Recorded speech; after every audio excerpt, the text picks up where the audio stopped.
I anticipate we'll hear some false narratives and fear-mongering, conjecture, and even flat-out misrepresentations of the truth. That's what I expect, sadly. I hope that didn't happen.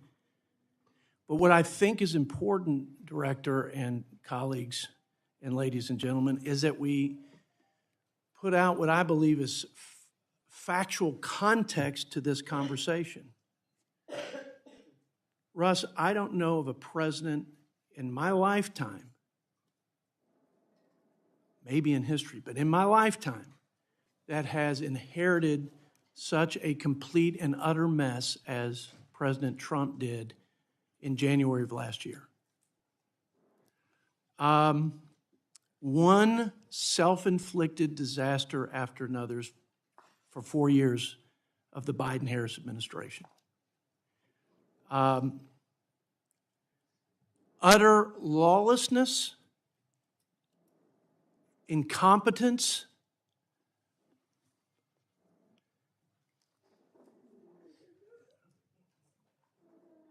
a border that was wide open, millions of people, criminals, gangs, drugs that killed a plane load of Americans effectively every week, more people dying of the drugs coming across the border than the people dying from the Vietnam War. Again, all because of the dereliction of duty to uphold the laws of this land and a failure to do the first and most important job, which is to provide for the common defense. And the American people suffered. Our resources were drained, our safety was jeopardized, and there was no rule of law, the cornerstone of any civil society. We had feckless foreign policy. The withdrawal from Afghanistan was a dumpster fire. We didn't do anything to preempt or prevent Vladimir Putin from invading Ukraine. We were spending our time at the Pentagon teaching our troops a master class in pronouns in the era of transgenderism, and we were socializing our troops in radical ideology instead of preparing them to fight and win wars and to restrain evil. And the result was we had a much more unstable world. I think we were made a mockery by our enemies. And finally, we saw unbridled spending, about $7 to $8 trillion, record deficit spending. If you add in the additional cost of interest that went skyrocketing, it's about $12 trillion overall. We had a weaker economy, recessionary economy. We had a cost of living crisis that we haven't experienced as a nation in almost a half a century. We were paying people not to work. The failed policies and the spending that created this unaffordability crisis was that we were paying people not to work. Let's remember this. We were bailing out union pension funds without fixing it, bailing out schools that didn't open for our children. We waived work requirements for able-bodied adults in every welfare program, while we allowed tens of billions of dollars to be drained from these important social programs for our citizens by illegal immigrants in this country, millions of them. The list goes on. We taxed and regulated our job creators. And again, the most regressive tax in my lifetime was the 20+% increase in prices for working families. Trump comes in, you and the team, in 1 year, secure the border, stop the flow, deport criminal aliens, broker a peace deal in the Middle East, provide the greatest investment in national defense in the history of our country, pull down the drain and the drive of our deficit and looming debt crisis in mandatory spending by rooting out waste, fraud, and abuse to the tune of about $1.5 trillion, constrained spending on the discretionary side, cut taxes, cut spending at historic levels, open up domestic energy production. We had lower interest, lower inflation, a growing economy, wages are up, people putting more money in their pockets before my Democrat colleagues shut the government down over a COVID-era fraud-ridden program to expand a failed underlying policy of Obamacare. That was the first shutdown before the shutdown that we're in today. We would have been at 2.5% plus growth. We were made a mockery and derided for putting that assumption in our big, beautiful bill. But that's exactly what CBO said where we'd be. Over the 10-year budget window, that's $1.5 trillion to reduce the deficit. So there is a reason that CBO, in their recent report, 6 months into this fiscal year, shows a 10% reduction in our deficit. It's been decades since we've seen that. 10% reduction in our deficit because of growth, because of rooting out waste and bending the curve on mandatory spending and controlling cost and cutting wasteful and unnecessary spending on the discretionary budget. And because President Trump decided to lead on the world stage with respect to trade and give our workers, manufacturers, and farmers a head-to-head fighting chance at trade deals. And the revenue helped shore up our balance sheet. So I'm pleased with what the president has done. I'm proud he's our commander-in-chief. I'm going to hear and think we'll hear a lot about a war of choice.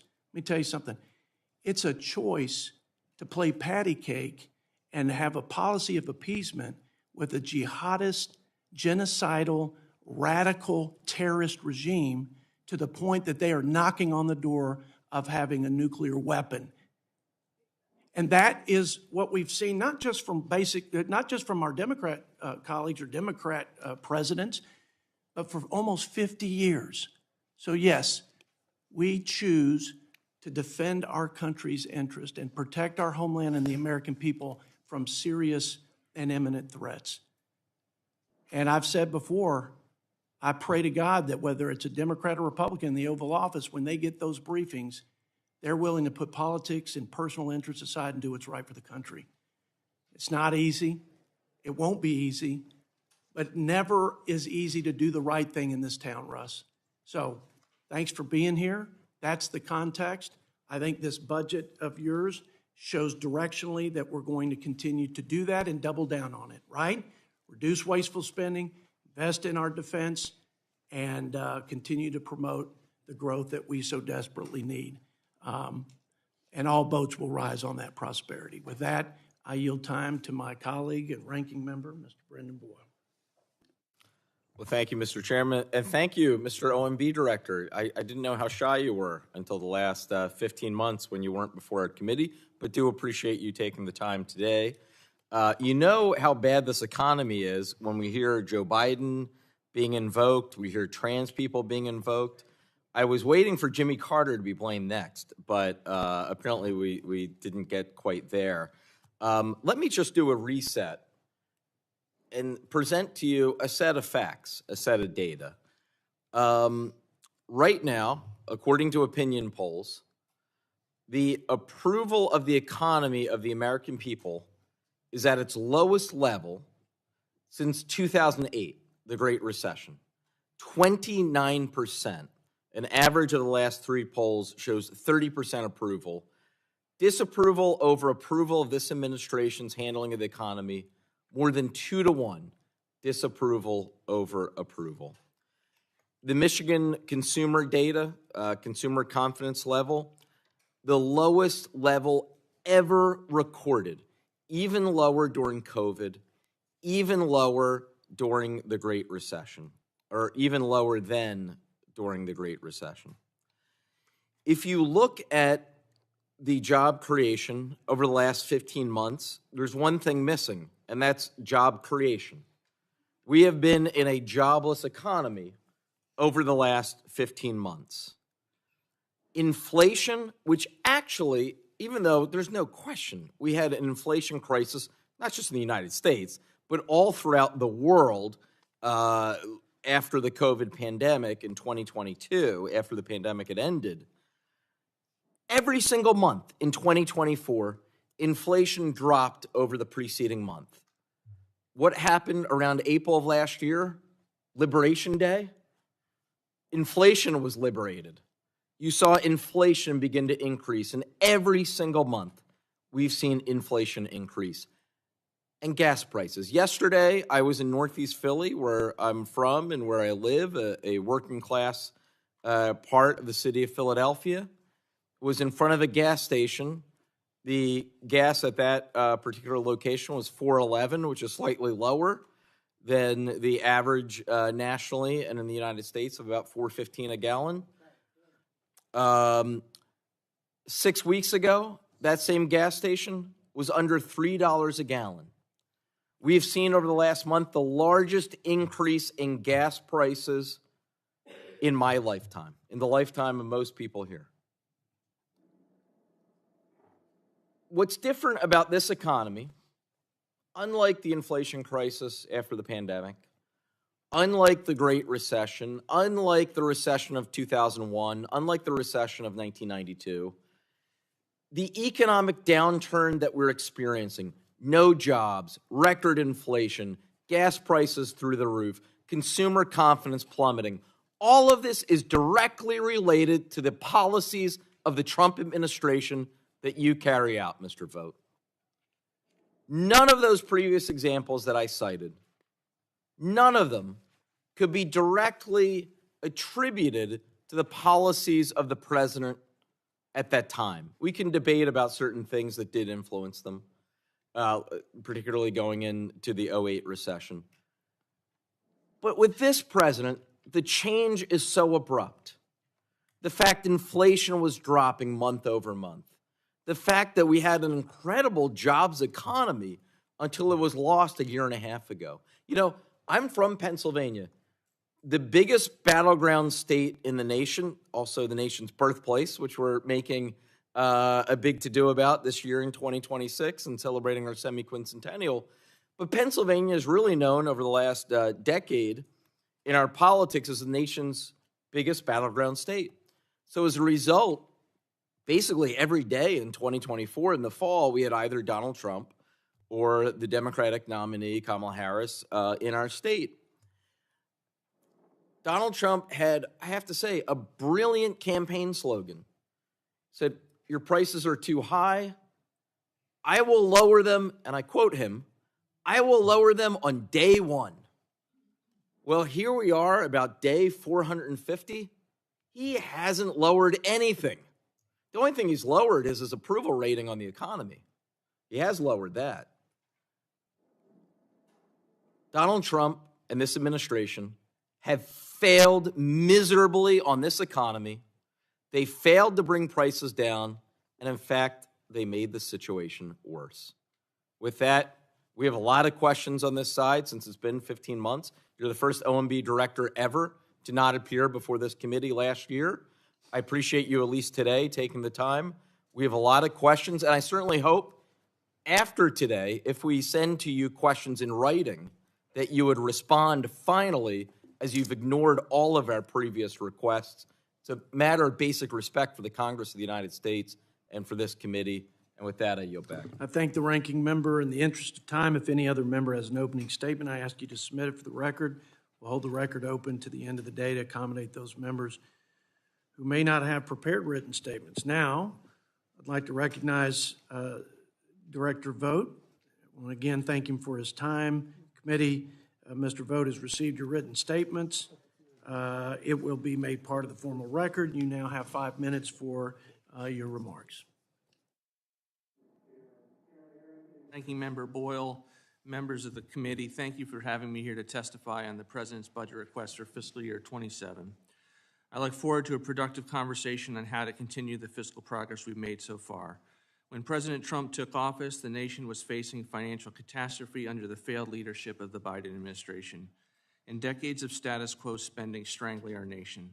Those decades produced nothing in the area of fiscal restraint. A lot of talk about the program and the problems, but utter futility about doing anything about it. That fiscal futility has ended with the return of President Trump. In just 1 year, the Trump administration and Congress have made historic progress on righting our fiscal ship, the speed and scope of which have not been seen in Washington for many years. The President drove enactment of the Working Families Tax Cut Act, which is a once-in-a-generation legislation to end fiscal futility, invest in critical priorities, and cut taxes for working Americans. This bill bent the cost of... Mr. Vought, just hold on for a second.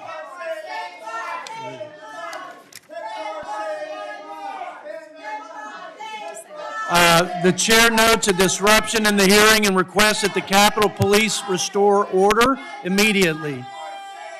The committee will briefly take a recess until we restore order.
Shut the door, please.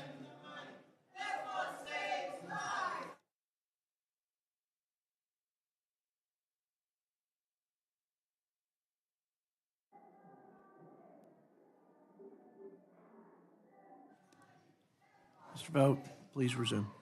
This bill bent the cost curve for federal spending, achieving nearly $2 trillion in mandatory savings while securing historic investments in our nation's defense and the Department of Homeland Security without corresponding increases in objectionable non-defense spending.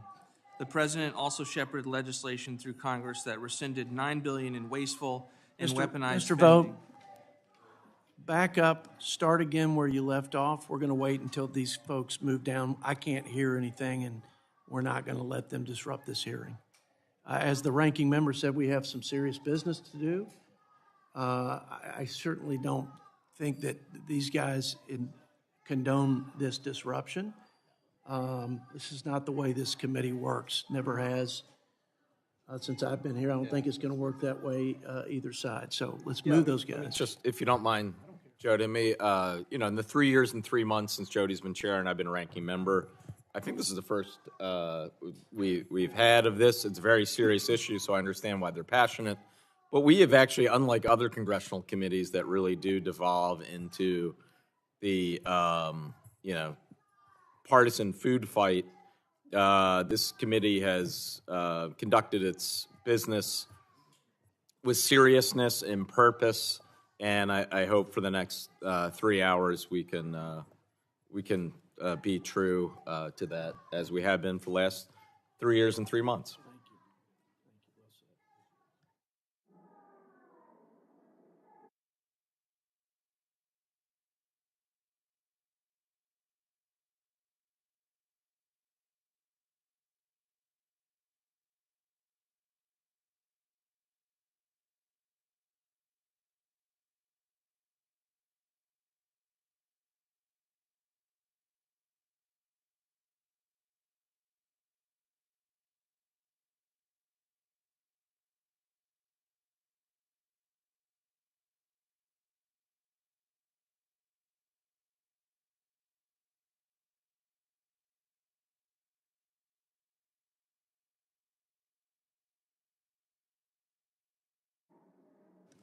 Okay, I think we're in a better spot.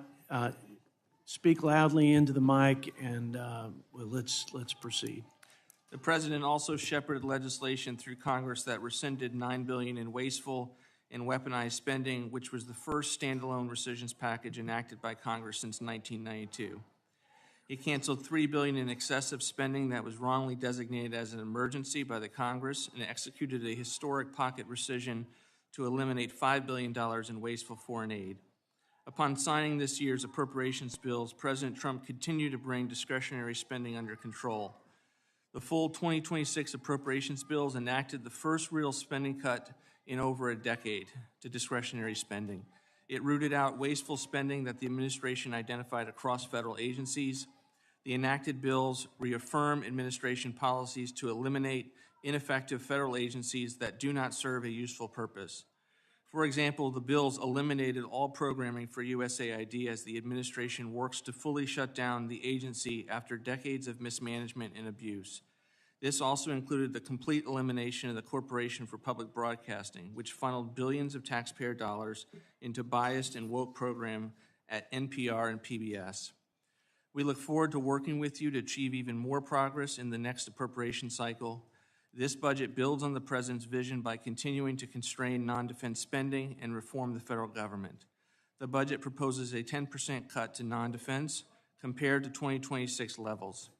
Within this total, the budget maintains investment in border security and immigration enforcement.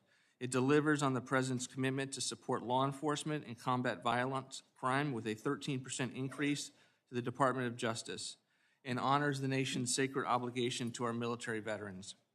In addition, this 2027 budget eliminates wasteful Green New Deal projects that are dependent on foreign supply chains, returns control of education back to American families, and roots out waste, fraud, and abuse in programs both at home and abroad, ensuring that every taxpayer dollar makes Americans safer, stronger, and more prosperous.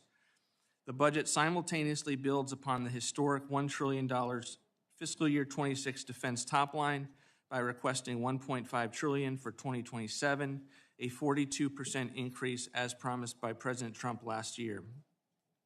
The 2027 budget will ensure that the United States continues to maintain the world's most powerful and capable military as we grapple with an increasingly dangerous world. It is a sizable increase, and I want to explain that. It is meant for significant paradigm-shifting investments. For instance, the President and his Department of War are exhibiting tremendous leadership to build ships, planes, drones, munitions, and satellites faster without the backlog of status quo.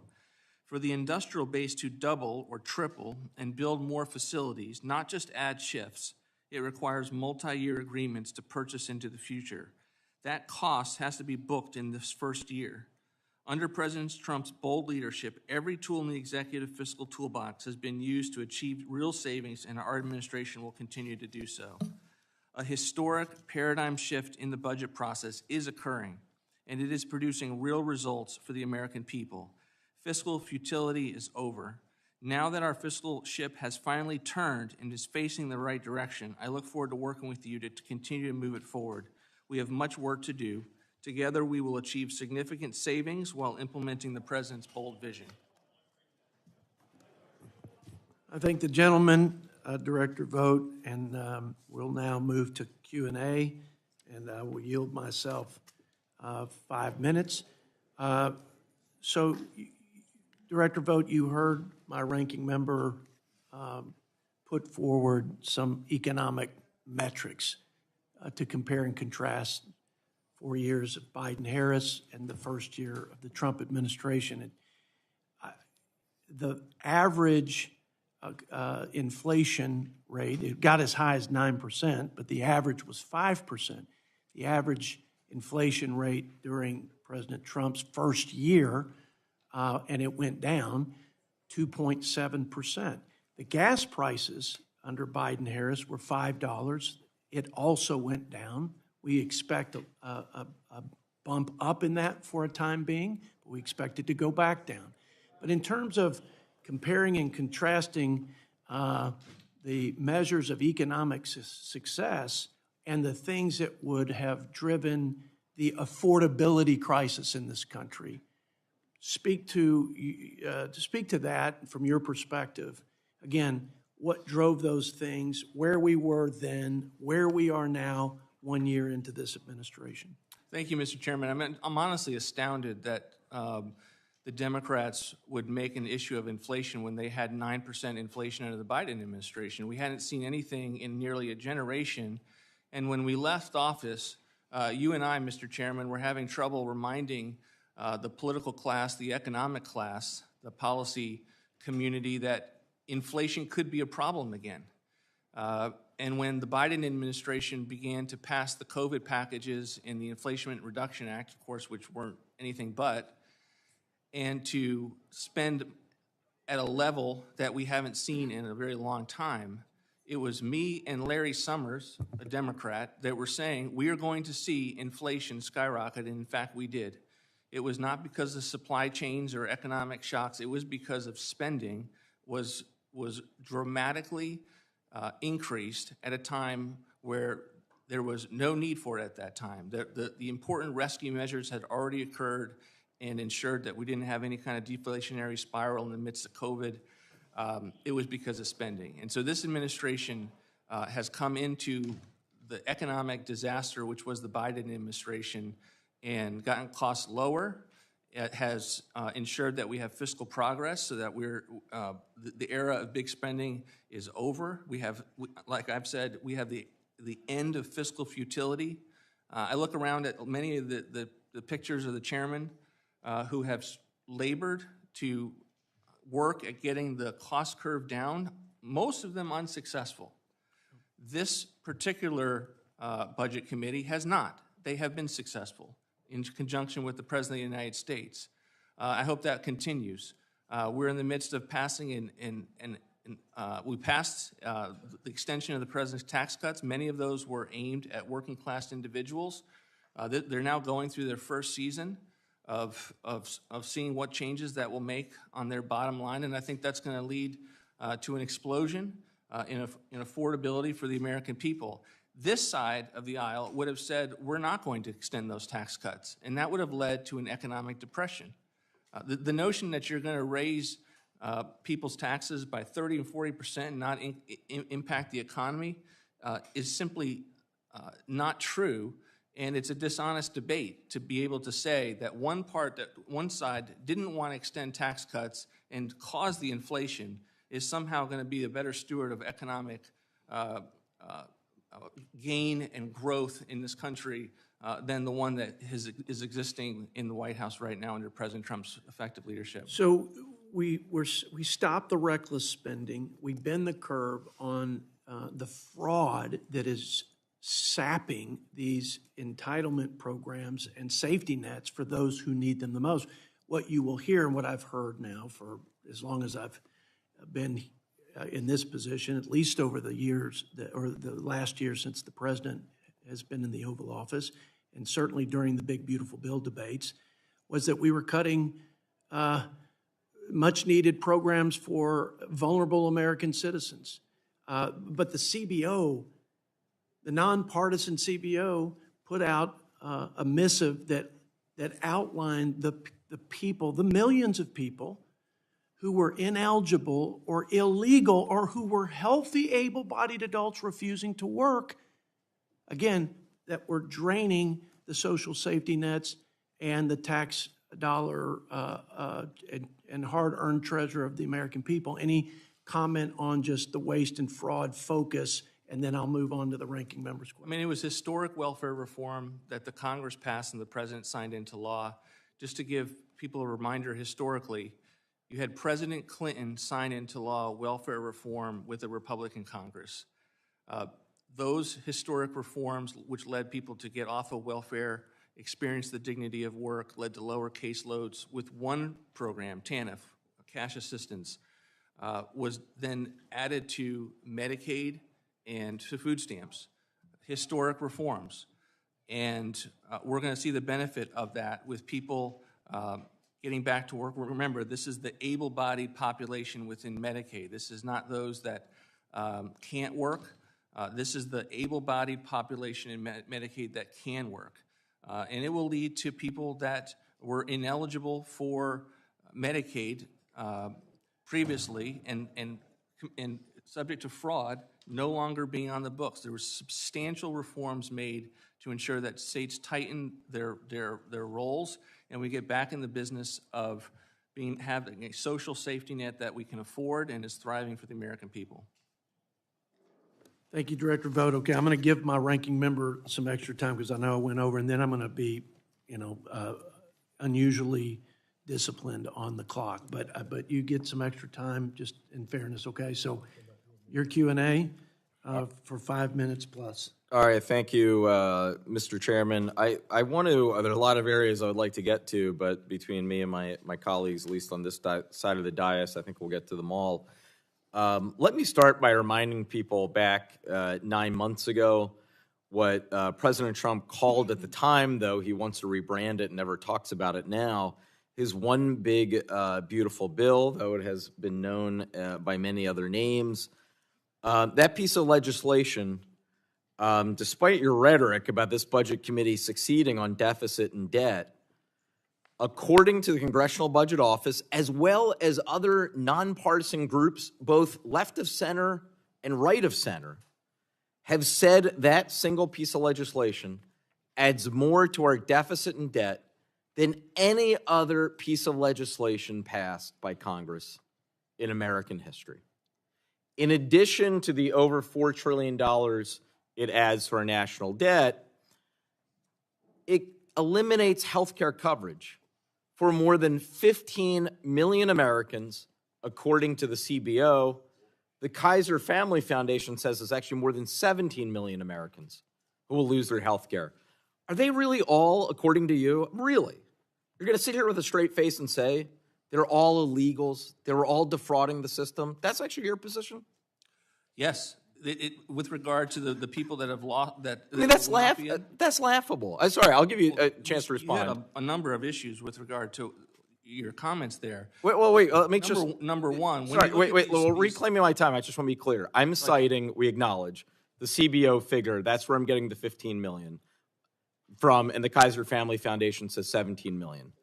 You're saying none of them are legitimately on this, even though we had one of them actually testify before us at this committee. I didn't say all of them are illegals. I said there's also the benefit of people returning to the workforce because they are able-bodied individuals, or they should not have been on the system regardless because of the inability to address fraud in the aftermath of. Okay, so they're all either illegals or defrauding the system.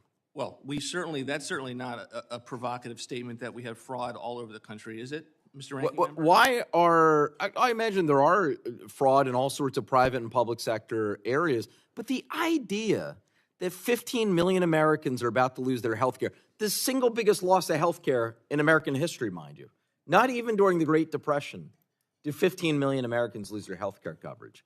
The idea that all of those people who are about to lose their health care are defrauding the system or are illegal immigrants, that is not supported by any facts whatsoever. Are now working and getting the benefit of a job with employer-sponsored health care coverage. Look, these assessments by CBO and others are often very static. It's right of center groups as well. Reclaim my time. I only have a few minutes, so excuse me. But it's not just CBO. I mean, right of center groups, left of center groups, nonpartisan groups. You're saying they're all wrong. I am saying that the budget community typically relies on static thinking, static scoring, current law baselines, and so you don't get an accurate picture of the extent to which the reforms that are being made are going to have a dynamic impact with better programs, more health care, for instance, $50 billion. Well, let me, before you get to the friends, I only have a couple minutes, so let me actually transition to my next subject because I think I'll only have time now for this. The president recently said, he was talking about the record increase in gas prices thanks to him and his war of choice in Iran, but he diverted in a spontaneous, he's speaking extemporaneously in the White House just a few days ago. He said, and I quote, "The United States can't take care of daycare. That has to be up to a state." He then added, Medicaid, Medicare, all these individual things, they can do it on a state basis. You can't do it on federal. So I'm just curious, from your perspective at OMB, have you taken any actions to turn Medicare back to the states? No, and the president doesn't want to do that with regard to these Well, important he said it. federal programs. I mean, What he he's said it. referring to, So you're disagreeing with what the president said? no, I'm saying that the president meant is he's talking about fraud in these programs. He's That's talking not, he about- didn't mention, excuse me, reclaim my time. Nowhere, I have the full statement in front of me. Nowhere in front of me is the word fraud presented. What he was talking about, he later at a different part said, we have to pay more for wars, and instead we can't afford Medicaid, Medicare, child care, things like that. And looking at the budget proposal, this is why I raise it, $442 billion, correct me if I'm wrong, $442 billion increase in defense. That's what you're asking for, about a 42% increase, is that right? Correct. For many paradigm-shifting investments that we need this. A 42% increase on what was already a record high for defense. And look, I serve as part of our U.S. delegation to the NATO Parliament. I am no pacifist. I believe in a strong national defense. I believe the United States, I believe the world is at its best when the United States is the strongest military. The idea that we're going to pay for a 42% increase in this military, in this Department of Defense, and at the same time cut Medicaid, Medicare, not pay for child care, all of these things that the American people need, in the case of Medicare, have paid into, that is a reflection of priorities that are out of whack. And I see I've gone over my time. I appreciate your indulgence. So with that, I yield back. Thank you, Mr. Ranking Member. Without objection, I'd like to submit for the record this letter from CBO that confirms, in fact, that the One Big Beautiful Bill and the coverage impacts that have been discussed here, that those millions of people that were mentioned were either ineligible for the program, illegal immigrants, or they were able-bodied adults who refused to work. And then I'm going to submit this, which is CBO's final analysis that confirmed the same thing. So without objection. I'm not going to object to the submission of the letter. I do object, though, to your characterization of the letter. Everyone should read the letter. Absolutely. But nowhere has it been found by anybody that the 15 million Americans about to lose their health care are all illegal immigrants or defrauding the system. We'll bring it up when we have the next CBO oversight hearing, and we'll go through that letter in great detail along with the facts that support it. With that, I'm going to yield to the Vice Chairman of the committee, Lloyd Smucker, for 5 minutes, then Lloyd Doggett, Tom McClintock, Bobby Scott. Thank you, Chairman. Thank you, Director, for being here with us. The ranking member mentioned he's from Pennsylvania. I'm from Pennsylvania as well. And I've talked to my constituents about how they feel or what they're experiencing under the policies of the Big Beautiful Bill, under the policies of your office and of the President, compared to what they were experiencing under the Biden administration. I can tell you that I am willing any day to put our record up against what they experienced during the Biden years. And I just want to remind listeners of what happened. 9% inflation, an average of 5%, meant that, and wages not keeping up, meant that working families literally lost about a month's worth of the entire year of spending power. And so they really felt it when they went to the grocery store. They filled their tanks with gas. It just simply had become unaffordable for them. And what I'm really proud of under the policies that we've advanced with your help is that we are now in a period of time when wage growth is outpacing the increase in cost of goods. And so this started, I think, back in June. Maybe you could clarify that for me. But over time, people are feeling like they're in a better position due to the policies of this administration. And I want to remind, it's April 15th. People are seeing the impact of the tax bill that we had done. And so it's maybe appropriate that you're here on this day, because I think we can be very proud of the assistance and the help that we've given to working families all across America. I want to remind members here that 20 million Americans took advantage of the no tax on overtime. A very important policy to folks in my district and the districts of everybody here. And I want to remind folks that Democrats voted against that policy. Millions of Americans took advantage of the no tax on tip. I can talk to a lot of them who are very grateful that they're able to keep more of their hard-earned dollars. Every Democrat here voted against that policy. We effectively eliminated taxes on 88% of those who are receiving Social Security. Every Democrat here voted against that policy. And in fact, we prevented what would have been the largest increase on middle-income Americans when we passed the One Big Beautiful Bill. And every Democrat here voted against that policy. The Republican Party, through that bill and other things that we've done under this administration, is the party that is working to improve the lives of working Americans all across the country. They're feeling better because of that, and I'm very proud of the work that we've done. To the questions that the ranking member had asked regarding the individuals on Medicaid or health care who he alleges will lose their health care coverage, we put in place provisions that prevented illegal immigrants from accessing taxpayer dollars. Democrats voted against that. They don't care that some of those, and I don't know the number, literally are individuals who are here illegally in the U.S. and taking hard-earned taxpayer dollars for their benefit. Democrats don't care about that. They voted against that. They don't seem to care that our policies have moved people from relying on government policies, and they've entered the workforce and have probably better health care through their employers, which is a significant portion of their job. They don't care about that. They literally don't care about that. They voted against every one of these policies that are helping working Americans. And then, and I'm taking a lot of my time, but in regards to adding to the debt, because I know you care about the debt, I care a lot about the debt. We've talked about moving to 3% deficit to GDP within the hopefully not too distant future. We've made progress on that, and this is the point I just wanted you to address briefly. Our deficit this year, last year, was lower than the year before for the first time in a long time due to the policies of the bill that we passed.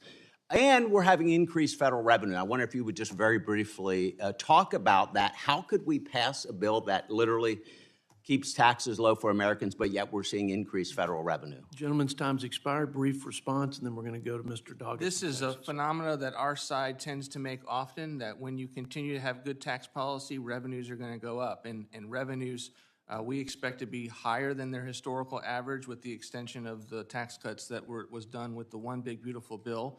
We use multiple names for them. The president, as recently as 2 days ago, referred to as the One Big Beautiful Bill. We are trying to get the word out to the American people. Congress did so much in that bill, so much that helps the American people. We want to explain that working family tax cut at every opportunity that we possibly can so that they're aware of what they're going to see in their tax returns. I yield 5 minutes to my friend from Texas, Mr. Lloyd Doggett. Thank you. Under your direction, Mr. Vought, at the National Institutes of Health, last year grants for Alzheimer's and aging research were cut almost 50%. Mental health, 47%. New grants for cancer research, 23%. And as I read the budget that you're here presenting today, the Trump regime's response is that medical research has not yet been cut sufficiently. Doesn't your budget propose another 12% cut at the National Institutes of Health? Most of what you said is untrue. NIH was not cut at all last year. We proposed a series of reforms to lower the cost. We continue, although not as much, to lower the cost this year. Reclaiming my time, my question to you is, don't you propose to cut the National Institutes of Health by another 12%?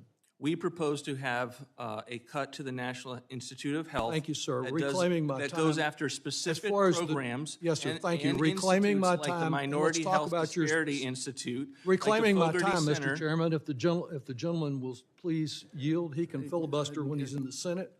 Gentleman What we reclaims his do time. know, as far as the truth, is that there were fewer grants for new cases last year at NIH than at any time in the last 30 years. Is it your feeling in proposing further cuts at NIH that there are just not enough worthwhile projects out there, or that we cannot afford to invest more in doing something about Alzheimer's, cancer, Parkinson's, HIV, other dread concerns? There are many worthy health investments out there. I think post-COVID, for an institution that contributed to the pandemic itself with the funding of gain-of-function research, to give that institute $42 trillion, which is more than it got under the COVID pandemic, the kinds of is very generous. The kinds of things that we're trying to do with the National Institute of Health, indirect cost rates. We don't think when Bill Gates gives 10% for parkings and administrative Reclaiming costs my time, Mr. and Chairman. buildings, that after should go. reclaiming my reclaims his time, time. after giving last year fewer grants than at any time in the last 30 years, you are proposing further cuts there. And of course, the cuts are not only to medical research, but is it correct that in your budget you would cut the National Science Foundation, which has in the past provided grants that helped on artificial intelligence, on laser eye surgery, on MRI technology, among others, that you propose to cut it by 55%? We have a sizable cut to National Yes, sir. Science Foundation. Over half of the funding. But of it the will National not Science impact our investments on artificial Well, that's good to intelligence, know, because quantum you're physics. you may be the only person, along with President Trump, who believe that. A reading from the director of a consortium of research universities, he says your budget cuts are the equivalent of working in a company that feels like it's on the verge of bankruptcy. Another one says slow scientific progress threatening the nation's position in the world economy. And that's one of my concerns, because when you eliminate these research budgets, you impact long-term economic growth. Are you aware that one international organization has recently said already the United States has fallen behind China when it comes to research? We have no doubt in our mind that we are going to still be the leading innovator, funder of research, both private and public. Our view is that we want to make sure that there's a dollar that's actually well Yes, sir. spent on research. Thank you and not very much. blown. I'll accept that as you're disagreeing with the international organization that says we've already fallen behind China. Do you agree that the impact of federal research dollars helps to stimulate private investment? In fact, one estimate is every federal dollar generating 8 times as much in private investment on research. Mr. Congressman, I don't think the Fogarty International Center, which is at the NIH, should spend $224,000 for a survey on how Buddhism creates HIV stigma in Thailand. That's what your hard-earned tax dollars is going to fund under the guise of research investment. I don't think $20,000 should go to a value ship. That's to fine, Mr. evaluate- Vogt. Thank you. It's fine that you go through and eliminate any project like that, but that doesn't justify providing the fewest number of grants for these key dread diseases in 30 years. I want to ask you about the comment that was referred to by President Trump about the fact that we can't afford daycare at the federal level. And of course, your budget provides no increase in funding for child care, does it? We flat fund child care, which you would not get And you from the also question that you eliminate both the asked. program, do you not, that provides assistance for some people with heating and air conditioning, the LIHEAP program. You terminate that entirely. It is a historically fraudulent Do program. you terminate it entirely or not? We do not have funding for LIHIP because Yes, we sir. believe in the moment where we are Fortunately, fighting though, fraud. of all the many things the president says he wants to cut, you have not gotten to Medicare in this budget yet. We I guess don't that think will be the LIHEAP- next one. we don't Pre- think That's LIHEAP coming up funds- next is Medicare, because as the president said, that's a state function. Well, many of us believe it's a vital program to protect the health of our people. We don't want to see what happened to it, what happened to Medicaid already and to the Affordable Care Act happens to Medicare, and that's very much what's at stake here. I yield back. Can I address that, Mr. Chairman? 30 quickly. seconds. We do not believe that LIHEAP should go to incarcerated individuals and dead people. It is a notoriously fraudulent program by the same experts that the ranking member continues to cite on a number of other issues. Well, I'm sure the dead people argument applies just about as much as it did to President Trump's claim that people that were gentleman's time 350 has years old expired. were getting Social Security. It's Gentleman's- all phony. My friend from Texas, time has expired. Gave the gentleman an opportunity to answer your question and respond. Mr. Tom McClintock, you have 5 minutes. Well, thank you, Mr. Chairman. If I were the ranking member, I'd be very careful about reproaching this administration on inflation. We need to remember every dollar that you had the day that Biden and the Democrats took power was worth only 79 cents the day they left office. Compare that to Trump's first term. Every dollar when he took office was still worth 92.5 cents when he left office.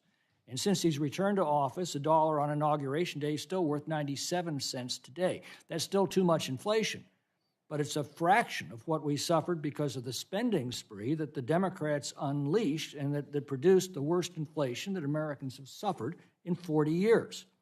He's correct that gas prices have increased to more than $4 a gallon nationally as a result of the international supply disruption, but that's brief and temporary. If the ranking member is concerned about long-term gas prices, I invite him to come to California, where the Democrats' war on fossil fuels has caused the highest gas prices in the United States. It was $6.19 a gallon yesterday in Sacramento. And that's a long-term problem caused by the very policies that his colleagues advocate nationally. Mr. Vought, I don't need to lecture you about the precarious condition of our nation's finances, and I believe the domestic reforms that you're proposing are an essential element in restoring fiscal responsibility. But I take a very different view of grants and subsidies than Mr. Doggett. In my view, grants and subsidies are the root of all fiscal evil, specifically grants to politically connected organizations where there's little oversight or accountability, grants to pay for local projects that benefit one community at the expense of another. If the federal government needs a good or service it can't produce itself, it ought to send out an RFP, award a contract to the lowest responsible bidder, and then hold that bidder accountable to the terms of the contract. Subsidies cost us hundreds of billions of dollars. They substitute the consumer judgment with the judgment of politicians, which both reduces the quality of life of Americans and the overall prosperity of our country, and again, goes to well-connected business interests. How do you see things, and how does your budget rein in this waste? Thank you, Congressman. This is one of the areas where we've really tried to tighten how federal dollars are spent, looking at NGOs that are the ones that are sending this money out the door. Many of our concerns on the foreign aid was because they were going through NGOs that don't share this administration's perspective on a host of issues. And we are very concerned with regard to nonprofits that are in receipt of these grant programs and have a very different governing philosophy than this administration. So we're going to do everything we can. This is a $70 billion cut to non-defense discretionary. Many of these are at the grant programs that you're specifically talking about. When you're $39 trillion in debt, you can't begin to deal with the non-defense side if you're not willing to pull back on these grant programs that, unfortunately, even if you were to assume that they're a dollar spent is a dollar advertised, when you dig into it, you find that that's quite frankly not the case. The Manhattan Institute's economists estimated that just in California, $180 billion has been lost to fraud just during the administration of Governor Gavin Newsom. Federal taxpayer dollars that were entrusted to him to manage, that's $180 billion. That's roughly $4,500 for every man, woman, and child living in California. We've seen whistleblower testimony of billions of dollars lost to Somali fraud in Minnesota while Governor Tim Walz went after the whistleblowers.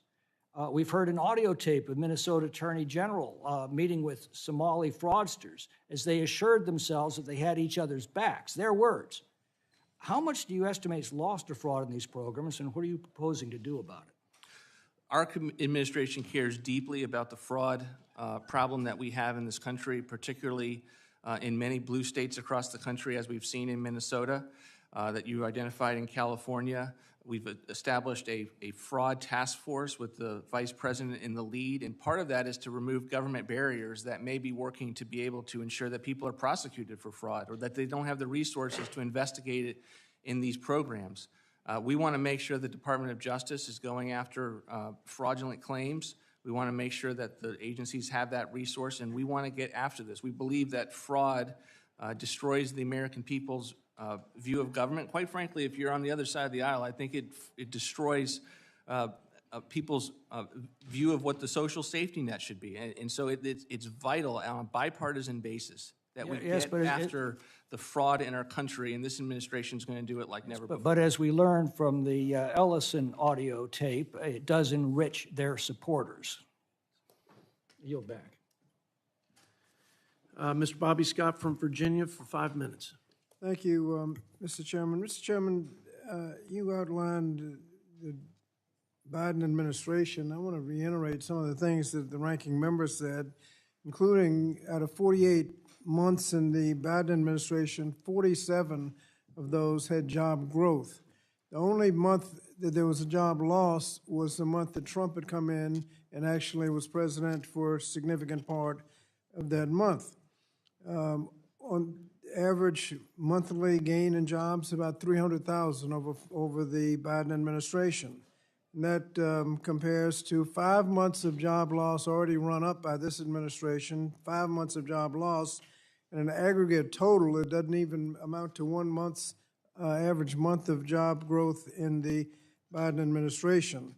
I heard the chairman mention bailing out pension funds. I think he's referring to the fact that in the American Rescue Plan, we saved 1 million people's pensions. They were losing their pensions, wasn't their fault, but they were about to lose their pensions, and we saved those pension plans and pensions in the American Rescue Plan Act, and I think that was a good thing. If you ask those who are about to retire whether they thought it was a good thing, I think most would agree. On inflation, the ranking member pointed out that we had global inflation under Biden. The American Rescue Plan Act and the other spending, I think most experts said, added a little bit of marginal inflation, but the spending also included in the American Rescue Plan Act for families of four about $5,000 in stimulus checks, $6,000 in child tax credits. Many received enhanced SNAP benefits and lower Obamacare premiums. And the question of whether it worked, if you looked at the end of the year, credit card delinquencies were the lowest in 30 years. Child poverty dropped 40%. So I think it worked. And inflation under Trump, as the ranking members pointed out, specific policies like tariffs, inflation, and the war have added to inflation. And as far as 15 million losing their health care is a good thing because they might be getting jobs. All of the information that we've received from states that have imposed work requirements on Medicaid and SNAP have found virtually no increase in jobs. So if you have, Mr. Vought, any evidence that people will get jobs as a result of that, other than just people losing their health care, would like to see it. Now, and the CBO estimates that big, you said the bill had a lot of different names. Big Ugly Bill is one of the names we like to call it. With interest, that's going to add about $4 trillion to the debt. What is your estimate of the damage done to the fiscal situation by that bill? It will reduce the deficit by $1.5 trillion over the next 10 years if you account for the right baseline, Congressman. Okay, so everybody thinks it's going to add about $4 trillion to the debt, and you think it's going to save money. Eisenhower was the last Republican president to leave to Democrats a lower deficit measured by a percentage of GDP, which is a normal measurement, a lower deficit than they inherited. Does this administration plan to leave a lower deficit than the one they inherited? And if so, are tax increases part of that plan? The fiscal situation was very steep when we inherited, and what we inherited from the Biden administration. We're doing everything we possibly can. I think the things that we did this year collectively with the Congress, as I've said, is the end of fiscal futility. For 20, 30 years, and you all know that I'm a budget person, worked on the budget committee as a staffer for members. I know this place well. There was no success. A lot of people talked about the issue. It was a simple question. Do you plan to leave a better deficit than you inherited? This is intentionally a discretionary budget proposal. We don't give you what our deficits long-term are. Let me ask another question. What does the budget assume for the future of the Department of Education, especially the Office of Civil Rights, if Congress fails to vote to abolish the department? Well, as you know, in this budget, we both reflect the fact that we're trying to close the Department of Education, but that substantial resources will continue to flow to communities for education. There's only a 2% reduction in this budget for that particular department. And what's interesting about the bill that thankfully you all voted for is that you voted to endorse many of the restructurings that we did. You voted to eliminate USAID. You voted not to have Corporation for Public Broadcasting when you voted for that omnibus bills, those bills that worked its way through. And so our belief is that we make as progress on the ground with these agencies, Department of Education included, with interagency agreements to transfer work where we think that can be better done, that we're going to make the case to Congress in a way that affirms and enacts those reforms long term. The gentleman's time has expired. You mentioned me, Mr. Scott. The jobs essentially and virtually were 100% government jobs. I could create as many government jobs as you want if we just spend a bunch of money. The second piece was the Butch-Lewis Act, essentially. Look, we had to do something, you're right, for these retirees, but we needed to do it and fix the structural problem so then we didn't end up where we were in the first place. And so my criticism is it was a bailout because there weren't policy reforms to prevent us from being back in that same situation. Well, I work with you on making some policy changes to make sure it doesn't happen. You got it. You got it. Thank you. Yielding 5 minutes now to my colleague from the Hoosier State, Mr. Stutzman. Thank you, Mr. Chairman. And Director, thank you for being here today. I want to touch on a couple things, but I want to give you plenty of time to give us some answers specifically to something that you said, that the era of big spending is over.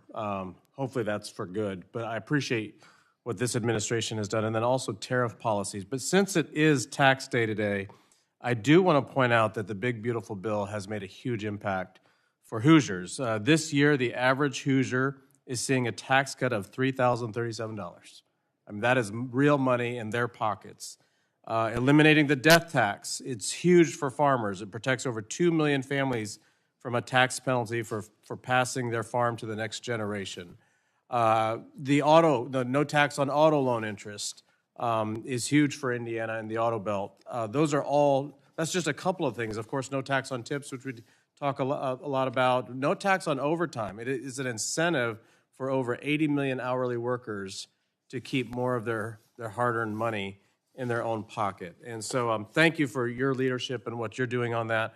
I do want to just point out real quick, the folks that were in here earlier that were talking about PEPFAR, only about 40% of PEPFAR funds supported actual service delivery, including medications, testing, commodities, and on. But the remaining 6% wasted on duplicative administrative costs, unwieldy supply chains, and layers of endless bureaucracy. In the last administration, under the Biden administration, PEPFAR funded health workers who performed over 21 abortions in Mozambique.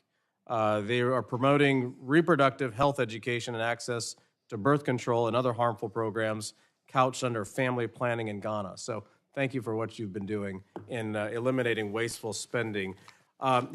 So talking about wasteful spending, people at home are trying to make ends meet. And with the big, beautiful bill and the cuts in spending, we're putting more money back in their pocket. But it's the policies of the past that have driven insurance costs up. It has driven utility prices up. Inflation has been a tax on the American people.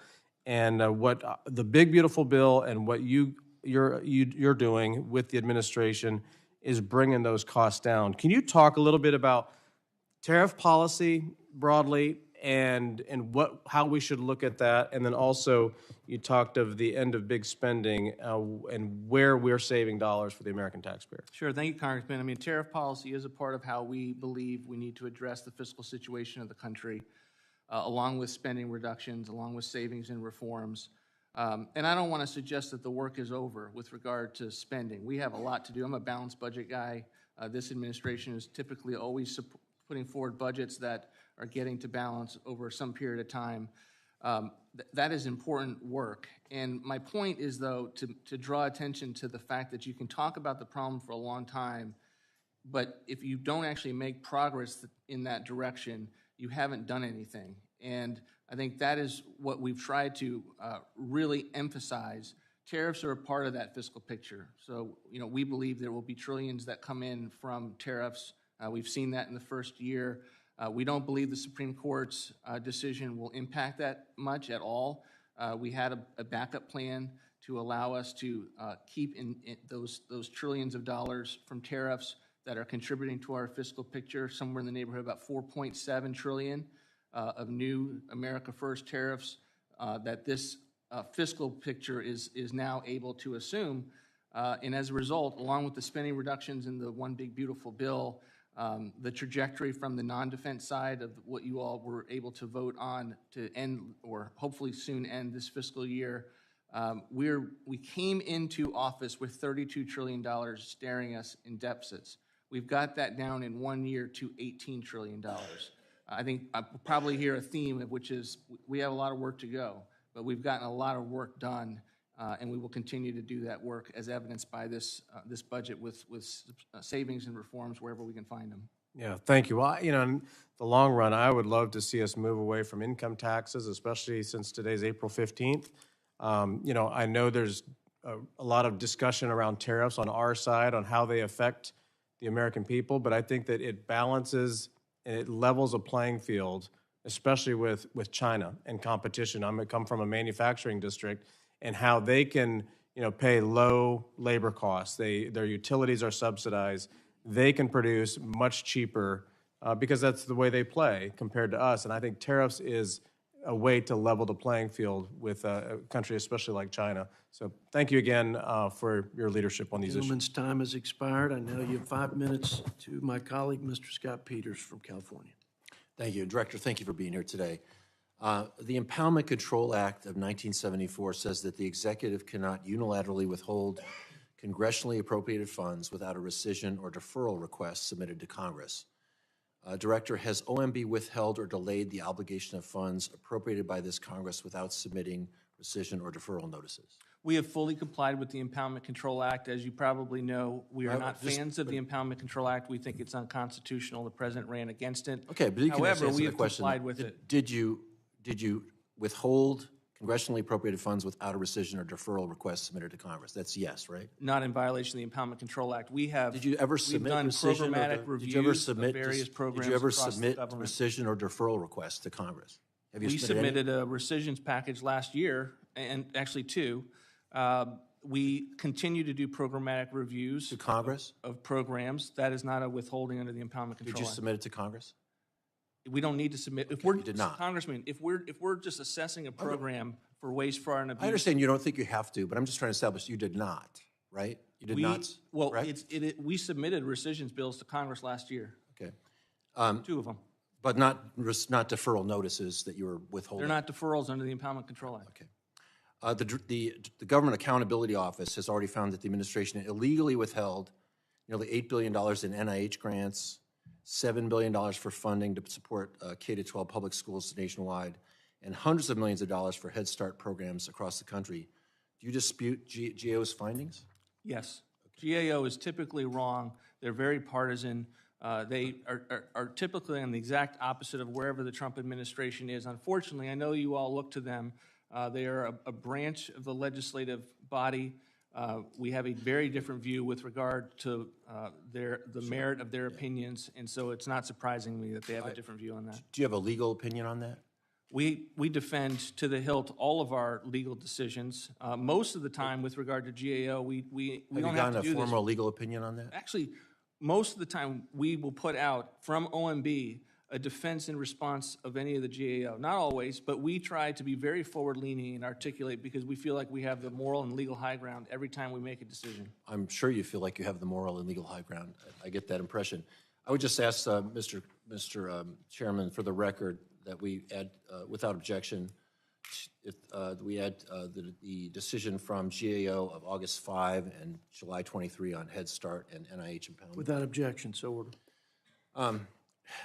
You know, I understand that the GAO is part of the government you don't like. We don't get to decide what parts of the government we follow and we don't. We have laws that are there for a reason, and I guess we should expect that that you would abide by those procedures. But, you know, whether it's tariffs or the war or the way you've manipulated the budget, the administration just does not want to deal with Congress. And I have to say to my colleagues in general that we've reached a point where if something's not going well in this administration, the response is not, let's do something different. The response is, well, Biden did it worse. It is absolutely irrelevant. Joe Biden is gone. You guys won that election. We don't dispute the results of elections. You won the election. Joe Biden's gone. Our job is today, what do we do in 2026 to make things better? And this budget will not meet that 3% target that we set without aggressive growth assumptions, which I don't think we're going to see. But whether, you know, why are we talking about Joe Biden? Joe Biden's been gone for 2 years. It doesn't matter. It doesn't matter. The other thing I'd suggest is, you know, one of my colleagues, Mr. Smucker, said Democrats don't care about fraud. And I just want to just call that out a little bit, because if Mr. Smucker and I sat down together, I think we could have a discussion about fraud. I think we do care about fraud. We want to know what's real fraud and what's not real fraud. But I ask you not to question my motives. Don't say that. I will pledge to you that I will bash your policies. I think you guys are wrong. I think you're wrong, but I don't question your motives. I think everyone in this room is a patriot that wants to do the right thing for the country.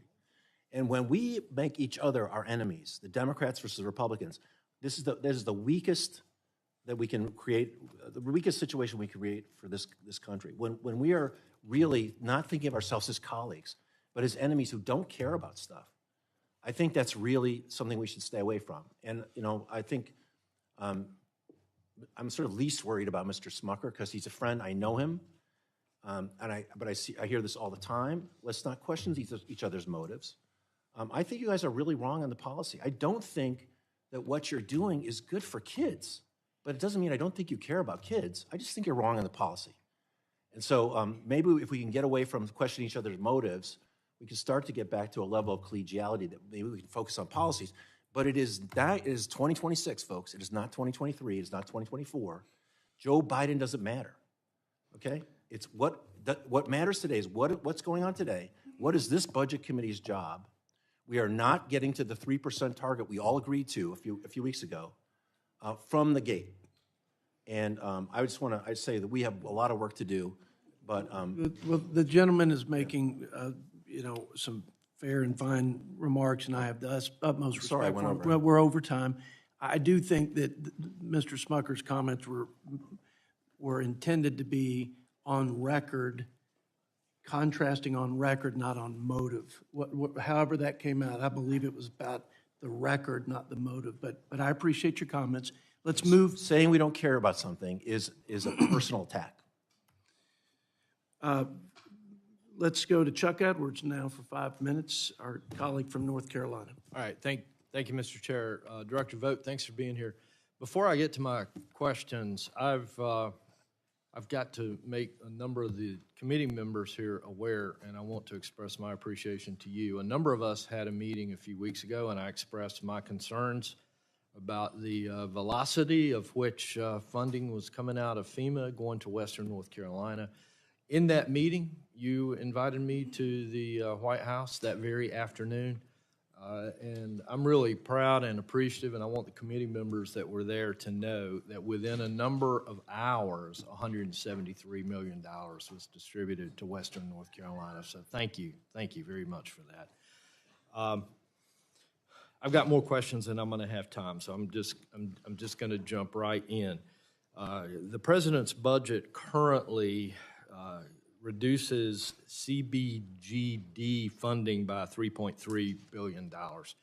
That type of funding is critical to Western North Carolina, and it's my job representing Western North Carolina to make sure that we've got the resources that we need to rebuild. About $2 billion in CDBGDR funding has already been allocated to North Carolina.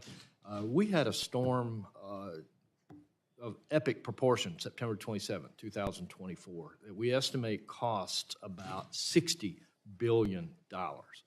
and yet we've only received about $2 billion in CBGDR funding. Admittedly, the drawdown of that is operating somewhat slowly, but the fact that we're reducing, that the president's budget reduces the CBGD funding by $3.3 billion and cites, and this is probably accurate, that that program fails to target communities in need and that it's somewhat of a slush fund. I would just appeal to you and say that any of that funding that comes to Western North Carolina right now is not being used as a slush fund. We've got $60 billion in damage to recover from and only a fraction in CBGDR. And so my question for you is, rather than just cutting that under the pretense that that fund is failing to target communities in need, would the president be open to talking about some ways that we can better target communities in need? Always open to that kind of conversation, and as you know, there's some bills moving through regarding the authorization of CDBGDR, of which the disaster recovery part of it is not authorized. So when we talk about the CBDG program, we're talking about that typical formula program that goes to paying sidewalks in Greenwich, Connecticut, which I think is an improper use of federal taxpayer funds. When we're in $39 trillion in debt, I think we need to look very closely at those types of funding programs and to make sure that somewhere in the federal government, people or communities are getting the funds that they need. But we do have issues with that program, particularly the non-disaster part. And if there's an issue with regard to North Carolina not getting its DR, I'm happy to go back and try to figure out where that is. All right, thank you for that. That's more conversation I think that we need to have, because we have a number of businesses that have been wiped out, a number of homes, schools, local governments that have not been made whole yet. I think we could find a way to direct those funds and target the specific needs. One other question real quick, and this is regard the Capital Magnet Fund. Those dollars funded outside the appropriations process through Fannie Mae and Freddie Mac fee revenue have been transferred to Treasury, but reportedly haven't been apportioned by OMB. CDFIs are one of the most effective tools that we have for increasing affordable housing, especially in rural and hard-to-serve communities like I represent. Can you tell us what is the status of the fiscal year 2026 apportionment for the Capital Magnet Fund, and when can CDFIs expect those resources to be released so they can move forward on affordable housing projects? Thanks, Congressman. We have released the 25-26 CDFI funds, but I will tell you this is a program that I think needs oversight from Congress. If you look at what these CDFIs were funding, many of them continue to be woke. They continue to be pushing an ideology that is very harmful. I'll just give you a 4.9 for Local Initiative Support Corporation that publishes blogs condemning the level of whiteness in community development. In addition, when a CDFI does a loan, it is exempt from ability to repay requirements. So you're getting a loan on the books that is not necessarily as sound and secure as one that would come from a typical bank. So we have issues with this program. The president proposed to eliminate this program in an EO. It's why you see a reduction in our budget. We eliminate the main program, and then we have a new $100 million program for what we would think of as new rural CDFIs that I think can be more targeted. So I get the question, but that's where we're coming from. The gentleman's time has expired. Thank you very much. I'll yield. I yield 5 minutes to my friend from California, Mr. Panetta. Thank you, Mr. Chairman, Ranking Member. Director, it's good to have you here before the Budget Committee. Although I agree with the Ranking Member, it shouldn't have taken this long. And unfortunately, though, that we've seen is that delay, to me, is one of many examples of the broader disregard by this administration for Congress and for our system of checks and balances. Now, don't get me wrong. Executive authority exists. We get that. We understand that. But it does not extend to the administration unilaterally withholding funding that's been appropriated by Congress. I'm not just saying that. The law mandates it. Impoundments occur when the administration refuses to implement federal expenditures authorized and appropriated by Congress and enacted into law. In fact, there's been 235 years of constitutional interpretation, case law, and statute which have made that clear, that once a law is enacted, the executive branch is not permitted to refuse to execute that law. An impoundment would basically replace the rule of law with the rule of one person. Article 1, Section 9 of the Constitution clearly gives Congress the power of the person that states that no money shall be drawn from the Treasury, but in consequences of appropriations made by law. And the Constitution mandates that the President take care that the laws be faithfully executed. Now, as we heard today, and as you know, in 1973, President Nixon attempted to impound billions of dollars of enacted clean water appropriations over the objection of Congress. And as you know, in Train v. the City of New York, the Supreme Court unanimously disagreed with President Nixon. That decision was even relied upon as precedent in the court's 98 decision striking down President Clinton's use of a line-item veto to block certain portions of a spending bill. As you know, Nixon's attempt at impoundment was the basis for the 74 Impoundment Control Act, which banned impoundments. Yet despite that law, despite those Supreme Court rulings, and as you mentioned today, this president, this administration, and you believe that impoundment is within the president's power. Your general counsel argued that nearly all enacted laws are merely just suggestions and guidelines that give the president and the executive branch substantial discretion to follow, alter, or even disregard. Your administration basically asserts that a president has mandate to eliminate spending to balance the budget by any means necessary. The problem with that, though, Director, is that the Constitution of the United States does not have a presidential mandate exception. And when it comes to impoundment, there is no language in the Constitution that makes it optional. If this administration continues to impound or appropriated spending, you are basically eliminating Congress's power of the purse. You are basically cutting off Congress in the budget process. And I think as members of this committee, that is something we should continue to push back on. But since this Congress, especially with the leadership in this Congress, has given up that power and let this happen, the courts, thankfully, have been the bulwark against you and your impoundments and your elimination of programs. Your attempt to lay off CFPB employees got struck down in NTEU versus Vote. The preliminary injunction was granted to stop your attempts to withhold congressionally appropriated funds from the National Endowment for Democracy. The Council for Opportunity in Education versus the Department of Education, there was a preliminary injunction to stop the releasing of federal TRIO funding. In Pasito versus Trump, there was another preliminary injunction to suspend the U.S. Refugee Assistance Program. And in the city of Chicago versus DHS, the administration tried to impound FEMA's Shelter and Services Program, but that was stopped by a court. In the National Council of Nonprofits versus OMB, the administration tried to put a government-wide funding freeze, and that was stopped by the courts. In the National Fair Housing Alliance versus HUD, HUD refused to release Fair Housing Initiatives programs funding, and that was stopped by the courts. Director, given these court decisions, given the Constitution of the United States, given the law of this land, do you still believe in impoundments? 200 years of presidents had the ability to spend less money Once again, than Congress Director, provided. do you believe in impoundments?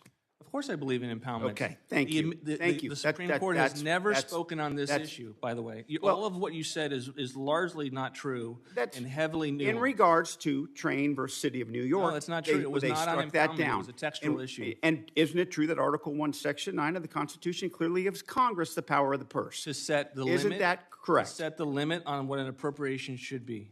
And despite all this, you still believe in impoundments, We believe correct? vitally in the Constitution's ability to make sure that we can't spend a dollar that you haven't appropriated.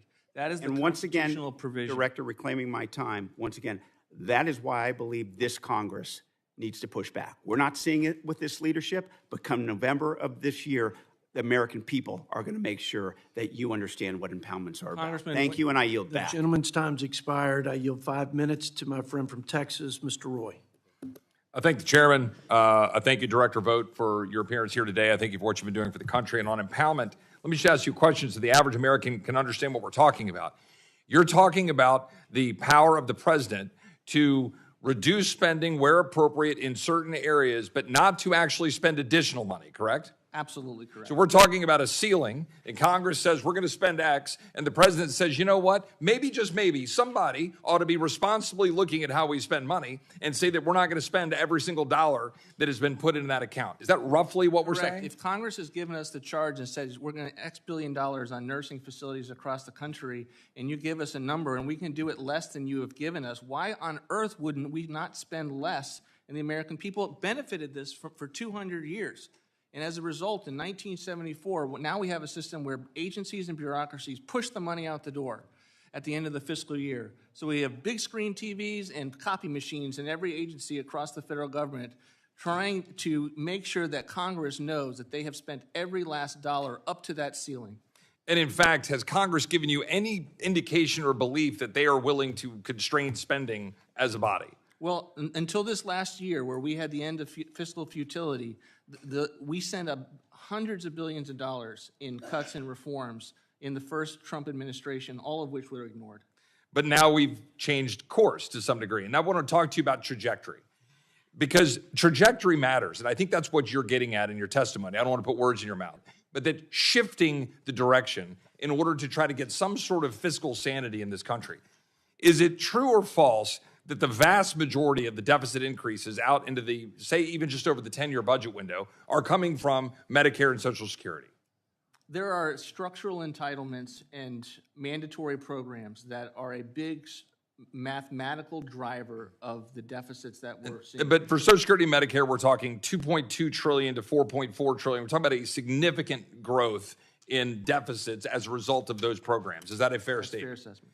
Right. My point of bringing that up is none of that is a part of your budget for the most part, correct? There are no mandatory reforms unless there is a tie to a discretionary proposal. And in what we tried to accomplish in the Big Beautiful Bill last summer, where we were able to get reforms to Medicaid, we were able to actually transform policies, get people off of welfare to work, try to stop all of the wasteful spending in the Green New Scam subsidies, and create economic growth through tax policy.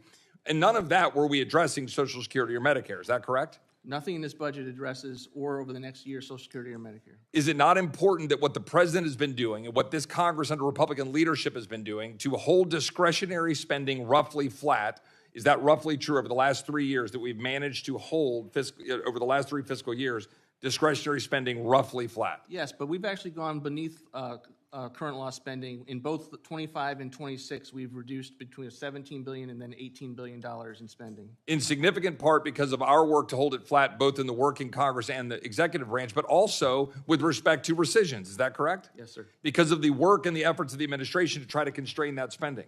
If we're talking about a trajectory shift in this country, is holding discretionary spending flat or at a very low amount of growth important, while we also have to go deal with those other issues driving the budget deficits? It is absolutely critical, and I would argue that's where you have to begin, because that's what Congress has a vote on every single year. And for a long time, I would argue 20 years, Congress did not really focus on in each and every appropriations process on what they could do. We've seen a sea change in that over the last several years.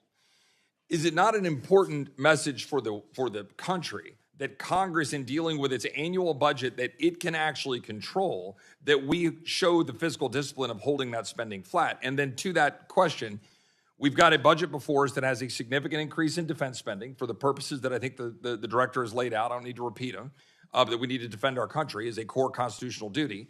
That you've then constrained the vast majority of the other departments and agencies and funding in order to try to keep that spending relatively flat as we work out a mix of mandatory and discretionary in defense. Is that correct? That's correct.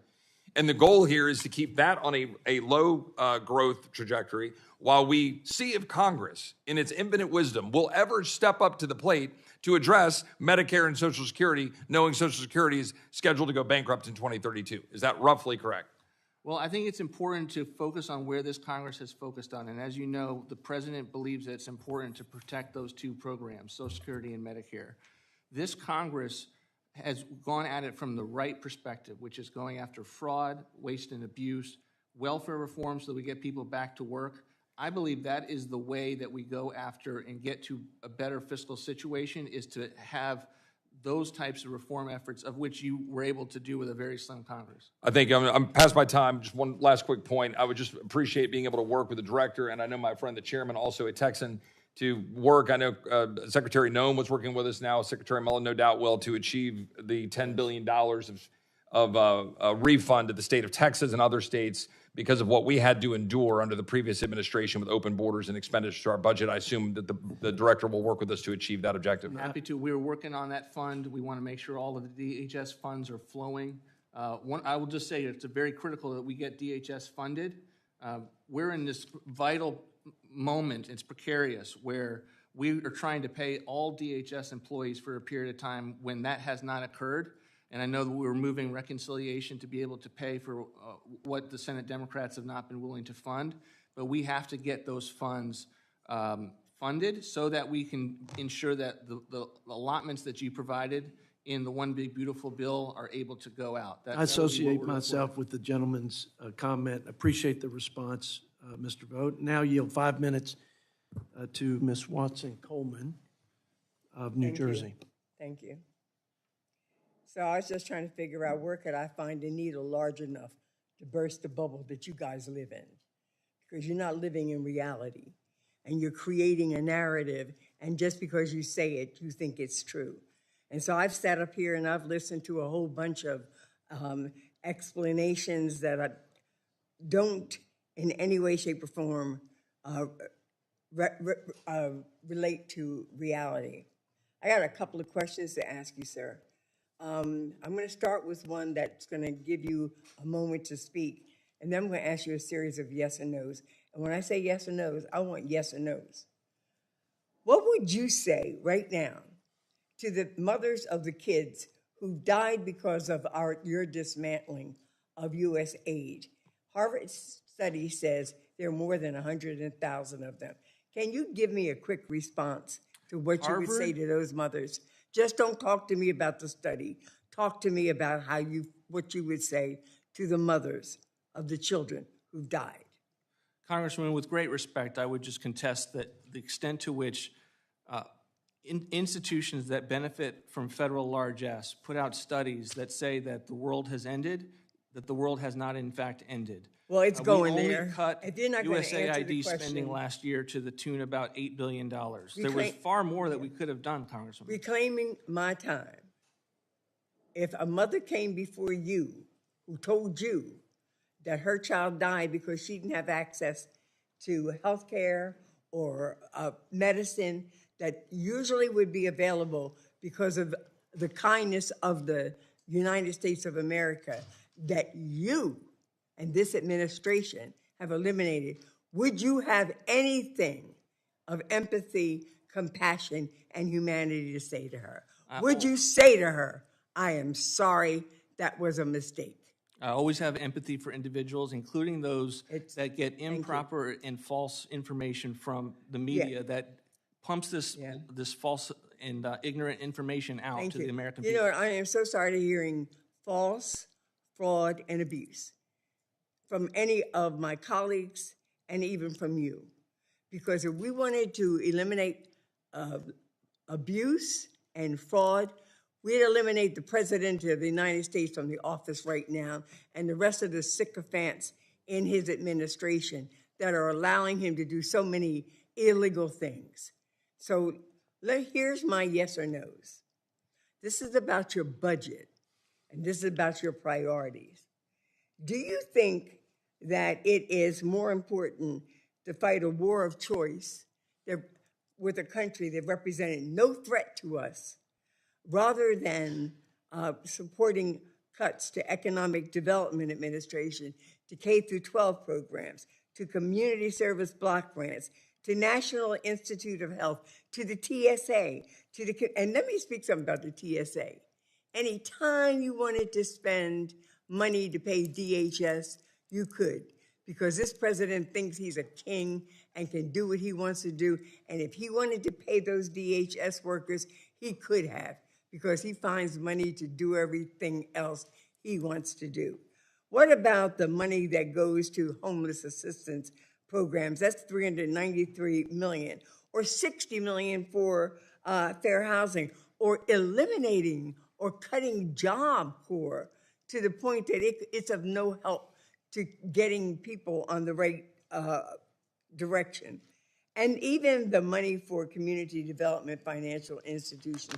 Sir, do you think that those programs which address the quality of life, the opportunity of life, the healthiness of the people in this country, including their access to health care, is less important than fighting a frickin' war across the world that never, ever, ever had to be started? Yes or no is all I want. It's not a war of choice. Just say yes or no. It's not a I war don't of care choice. what It's you an think it important is. I national ask you for security the objective. yes or no. That's all I want from you. It is an important national security objective that Iran not That have is nuclear weapons. that is another piece of the bubble that you live in. And that's another part of the information that you all share to create a narrative that has nothing to do with reality. And the people of this country are showing you, location by location, state by state, county by county, and city by city, that they don't believe you all anymore. And let me talk to you a little bit with my 3 minutes or 3 seconds about the cost of living. You keep talking about what you saved here and what you saved there and how you saved this one and how you are more diligent in your savings. Well, the people in this country, they don't feel it with their health care. They don't feel it with the gas they got to put in their cars. They don't feel it when they go to the grocery store. They don't feel it when they try to avoid evictions. They don't feel that you all have stood up to any of your promises, that this is an unfortunately monetizing, lying, corrupt administration. The gentlelady's time has expired. I yield my time. We're now going to yield 5 minutes with Mr. Andrew Clyde from Georgia. Thank you, Mr. Chairman, and thank you, Director Vought, for testifying before us today. Apologize for the abuse you've had to take from the other side. President Trump's fiscal year 2027 budget builds on last year's progress to cut wasteful spending, promote economic growth, and invest in our armed forces to advance his peace through strength agenda, which I fully support.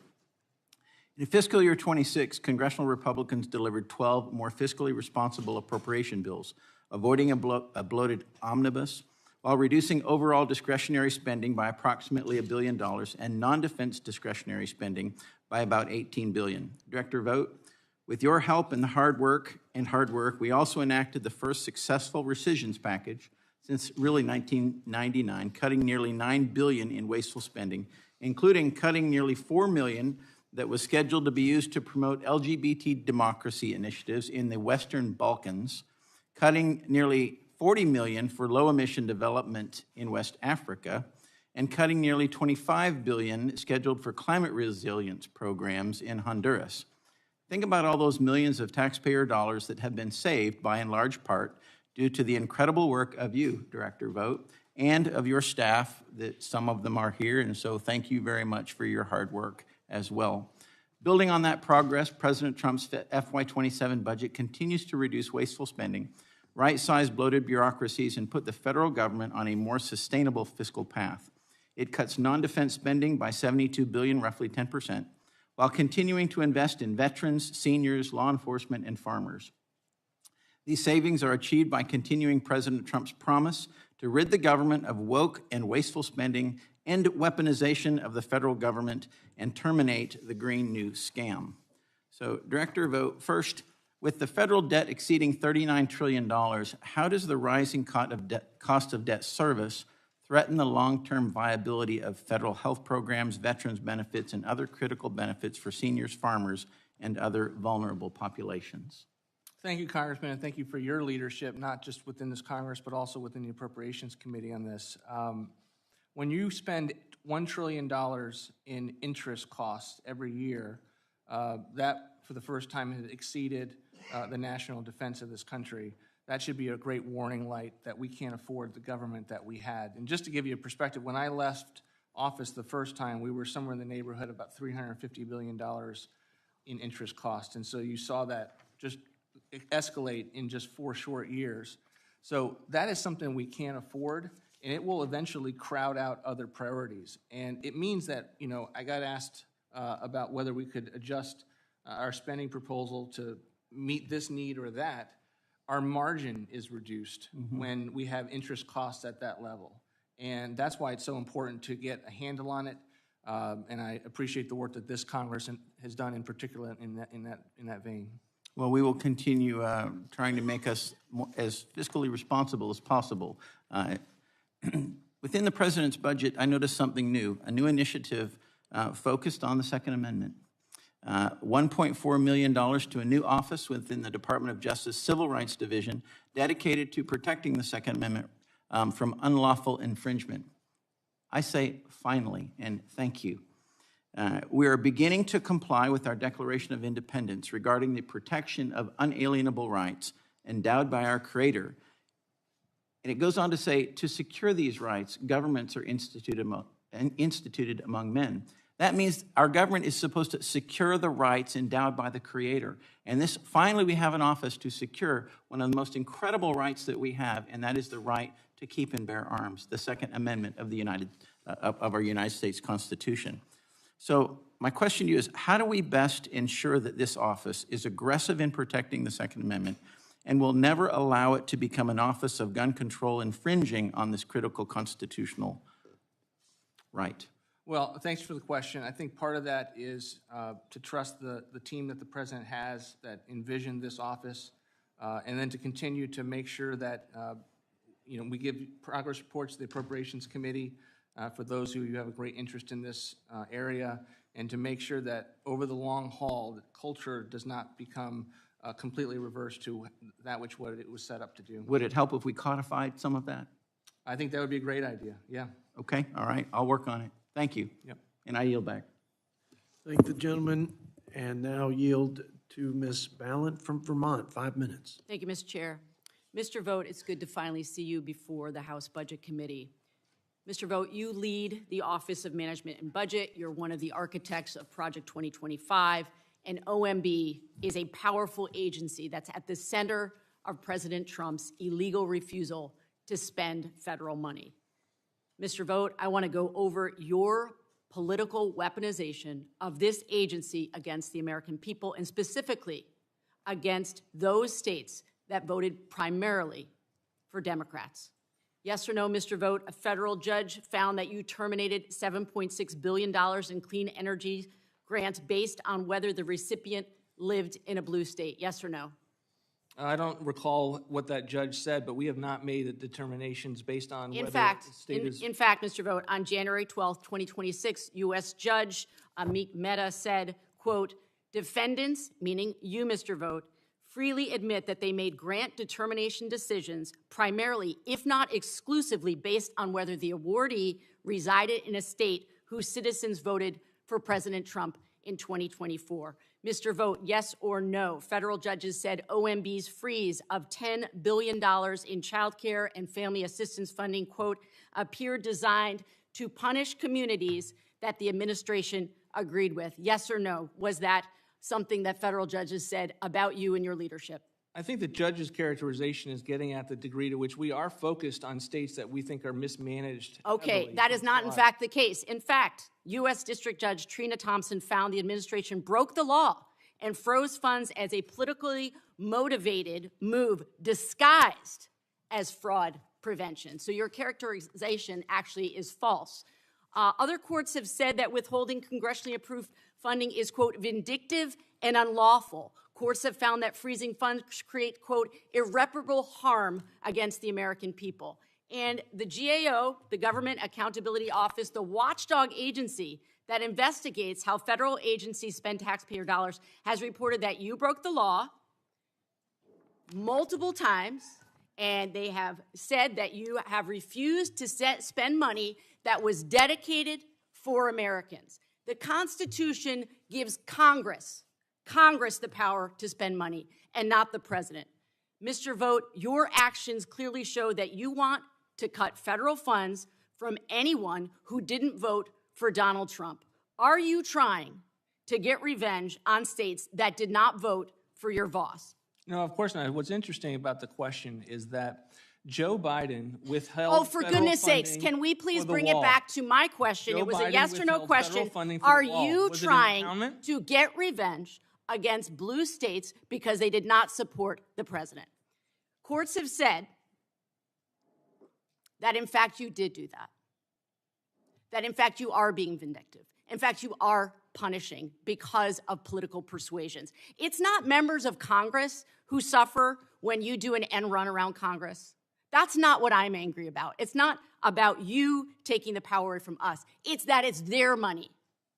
It's their power. Of the people, by the people, and for the people. The House is closest to the people. So when you do an end run around Congress, you're taking Americans' power. I want to move on now to wasteful government spending, particularly the $350 billion set aside for this, yes, war of choice against Iran, included in this president's budget. His budget asked for a shocking surge in Pentagon spending, up to $1.5 trillion. We have never in the history of this country seen spending like this, paid for by slashing healthcare, education, and housing. Donald Trump has said, as my colleagues have said earlier, we're fighting wars here. We can't take care of daycare. Mr. Vote, yes or no, is $350 billion for the war in Iran lowering costs for Americans? Those Americans who ask us in every single town hall why they can't afford to live in this country. Is the war lowering costs for Americans? It is certainly not defunding childcare. We fully fund childcare in this budget. Is it lowering costs for the American people? But doesn't that get at the premise of your question? You can find money for illegal wars in Iran. You can find money for all the pet projects of this administration, and yet we can't find money to alleviate the costs of food and housing and gas on the home front. But according to you— Fully funded childcare, fully funded Head Start. Mr. Vote, with the money that is set aside in this budget, the additional funding for the war in Iran, $350 billion, we could fund the ACA tax credits for 10 years, for a decade. And I can tell you what my constituents want to know.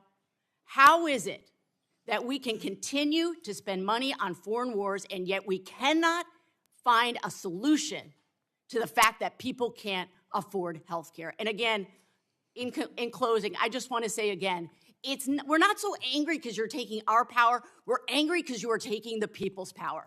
I yield back. The gentlelady's time has expired. If the gentleman wants to respond. I would just say this president has been a person who has campaigned and led for peace and against endless wars. Is it peace through war? Is that where we are right now? Ms. Peace Fallon, through war? I'm giving our witness the time to respond to your question, and then I'm going to president- yield 5 minutes to Mr. Estes. So finish the response uninterrupted, and then let's go to Mr. The president has also been equally clear that he is not going to allow a nuclear Iran. He is not going to allow them to have nuclear weapons. He is not going to allow them to have missiles and a Navy that impacts our national security. And so he is doing what is necessary to keep us safe while at the same trying to pursue diplomacy so that we can get out of wars and lower those costs over time. I thank the gentleman. Yield 5 minutes to Mr. Estes from Kansas. Well, thank you, Mr. Chairman, and thank you, Director Vought, for being here at the Budget Committee to talk about the administration's priority and fiscal roadmap for the coming year. And I'll just start, deviate a little bit from my original remarks in terms of saying thank you for working to make the world safer against the nuclear Iran. I mean, they've spent 47 years chanting death to America and threatening nuclear reaction against so much of the world, not just the United States. And we need to make sure that bad actors in the world are contained. You know, we're at a critical moment in our nation's history. You know, as we look forward to celebrating the 250th anniversary of America, we need to ensure that the economic foundation that we leave for the next generation is one of stability and not crushing debt for families nationwide and for hardworking people in my district. I'm encouraged to see that this budget request prioritizes cutting wasteful spending and rooting out the kind of fraud that has plagued federal spending for so long. Earlier this year, I joined a group of bipartisan members to introduce House Resolution 981, the 3% resolution. Our objective is simple: to reduce the federal deficit to 3% of the GDP or lower within 5 years. Currently, our deficit is double that benchmark. I'm interested, as we talk through this and talking about how some of your thoughts on your fiscal 27 budget request helps to get us towards that point. Just a quick overview of my district in Kansas, the 4th Congressional District. I mean, we're proudly known in Wichita as the air capital of the world. We currently make 35% of all general aviation aircraft in the United States and are home to more than 450 aerospace suppliers. Working family tax cuts has been great jet fuel to help support and grow our economy in terms of making sure that we restore immediate R&D expensing and capital expenditures to help invest in the future. When we keep taxes low for workers and provide full expensing for factories, we're ensuring that high-paying, high-tech jobs help maintain America's gold standard for global aviation. Beyond aerospace, the tax savings have amounted to a Kansas family saving acquiring about between $3,400 and $6,100 in inflation-adjusted wages over the next 4 years. And focusing on so many good policies and helping make sure businesses like the small businesses take advantage of the 199A deduction. As we focus on how do we make sure Main Street succeeds in America, whether it's in Wichita or Newton or Winfield or so many other communities across my district. And then just in a general comment, the federal government lost $162 billion in improper payments in fiscal year 2024.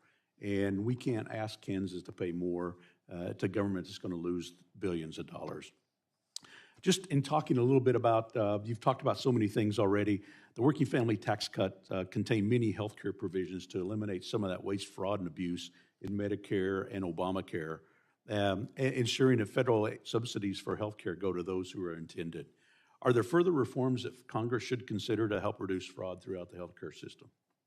Potentially. We're working on that right now. One of the activities of the task force that we have for fraud is not just to surge resources to make sure people are prosecuted, but to really do a review of whether agencies have enough resources to do the fraud hunting, but also are there things that make it impossible for you to get at fraud? For instance, a lot of times when we ask states for their rolls, we can't get it. And so what are your tools to withhold funding under the law, mandatory programs, until they give you those roles? Those are the kinds of things that we are likely to come to you after we get through this next reconciliation package as it pertains to ways to combat fraud. Yeah, which is a good point because the Democrat governor of my state actually has not been forthright in helping the federal government make sure that there's not waste, fraud, and abuse in some of those programs for that. As mentioned earlier, the U.S. debt exceeds $39 trillion, and you talked earlier about the cost of servicing that debt, paying over the $1 trillion in interest. And are there some specific examples or other areas as healthcare programs that are maybe crowded out because we do not have the money because of the interest cost?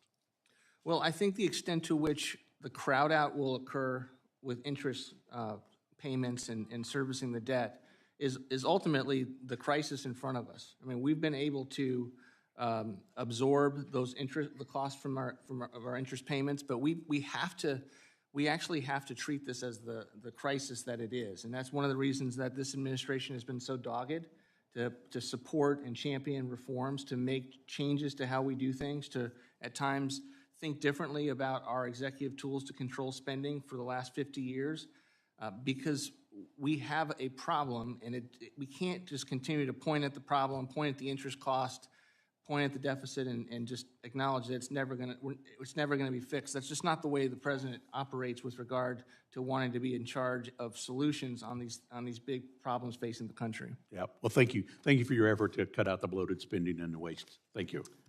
I thank the gentleman, and lost my list to yield to Ms. Jayapal, my classmate from the great state of Washington, for 5 minutes. Thank you so much, Mr. Chairman. Welcome, Mr. Vought. Despite President Trump's promise to lower prices on day one, consumer sentiment plummeted to its lowest level on record last week. Gas prices are at a record high. In Seattle, diesel is now over $7, and families are feeling this every time they go to the grocery store. Meanwhile, fraud reports have only gone up, and efforts to hold big corporations accountable have just disappeared. So congratulations, Mr. Vought. You and Donald Trump have managed to successfully tank the futures of millions of Americans. Now, Republicans' so-called one big beautiful bill, which I notice our colleagues have literally changed the name of because it is so unpopular, it is not beautiful to strip health care from millions of Americans. That bill costs $4.7 trillion and is expected to make up 20% of the next decade's deficit. And it's all to pay for tax breaks for the wealthiest Americans and corporations.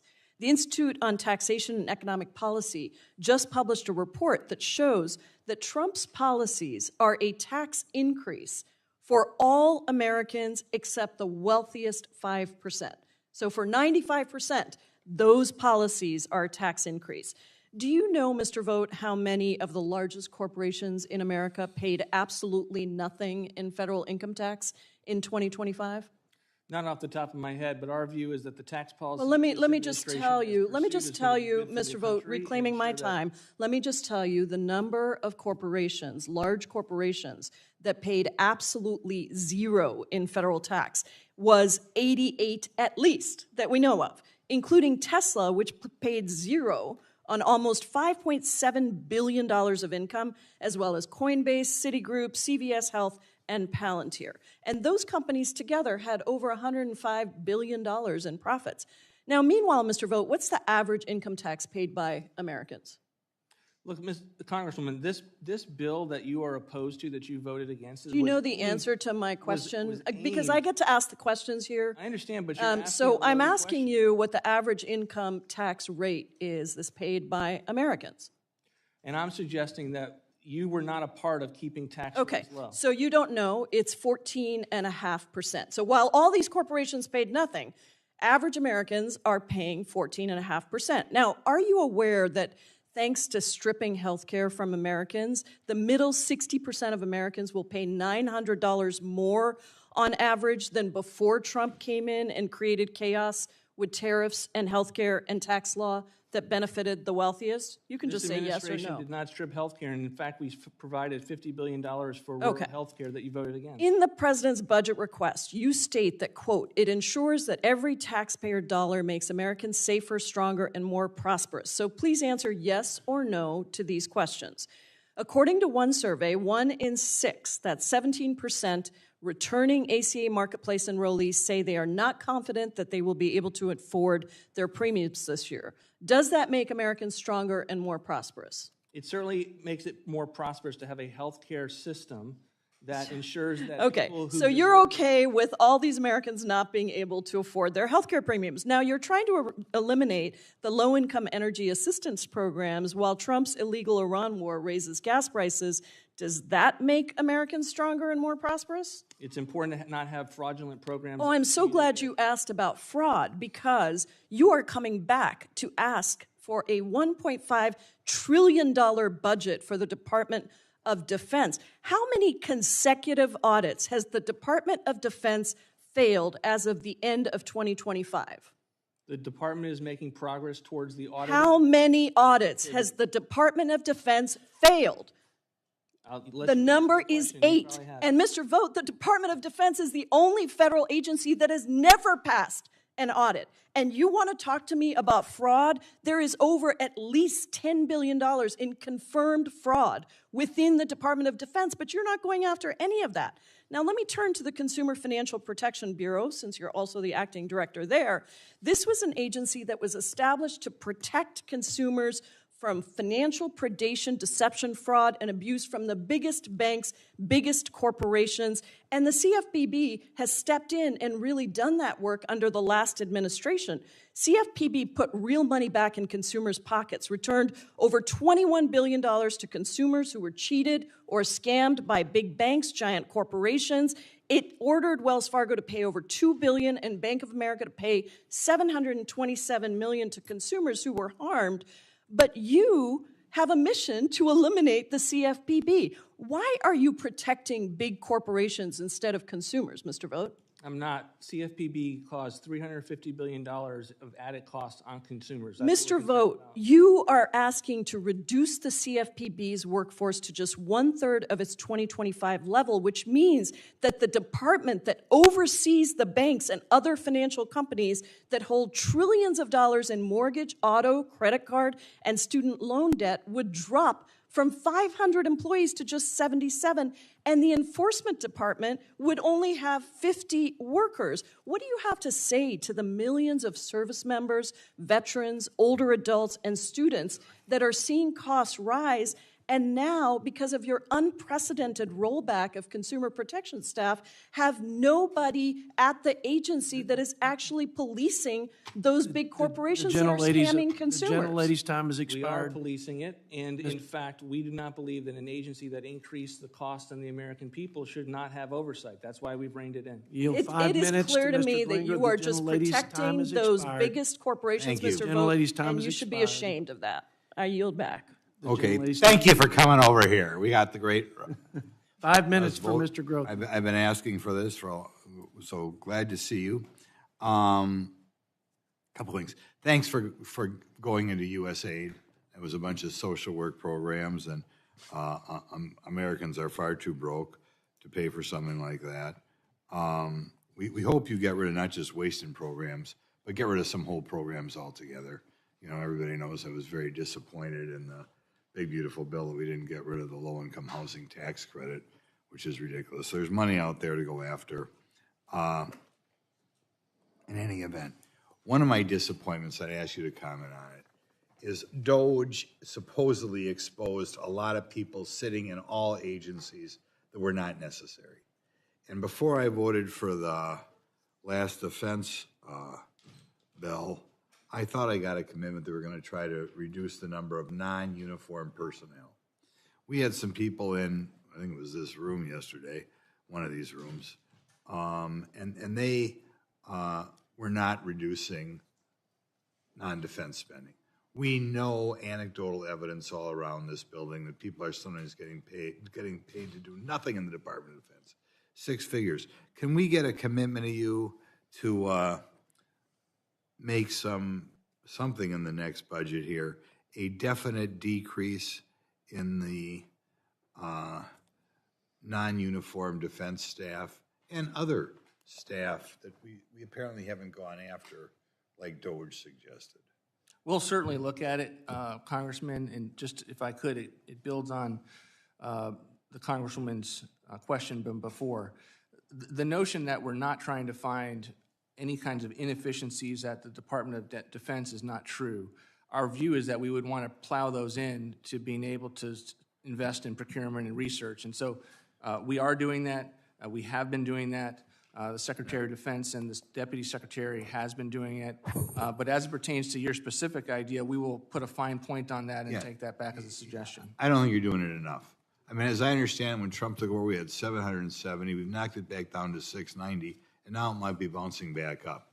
And it's not a matter of looking hard. I mean, this is just, I think, way too many, and I'm not going to vote anymore unless we have that. You haven't completed an audit. I've been around here for 11 years. I can't believe I'm here for 11 years. I remember when Tom Price was the chairman instead of Jody, and he was demanding that the Department of Defense complete an audit. That was 11 years ago. They still haven't done it. There is so much arrogance in that agency. I keep holding my nose because defense is the most important thing. And they just say, we don't have to do an audit. We're so damn important. We don't care what Congress thinks. I hope that they dial up this audit and they have to have the guys work around the clock, complete an audit by July 31st, or before we eventually have to pass this stuff.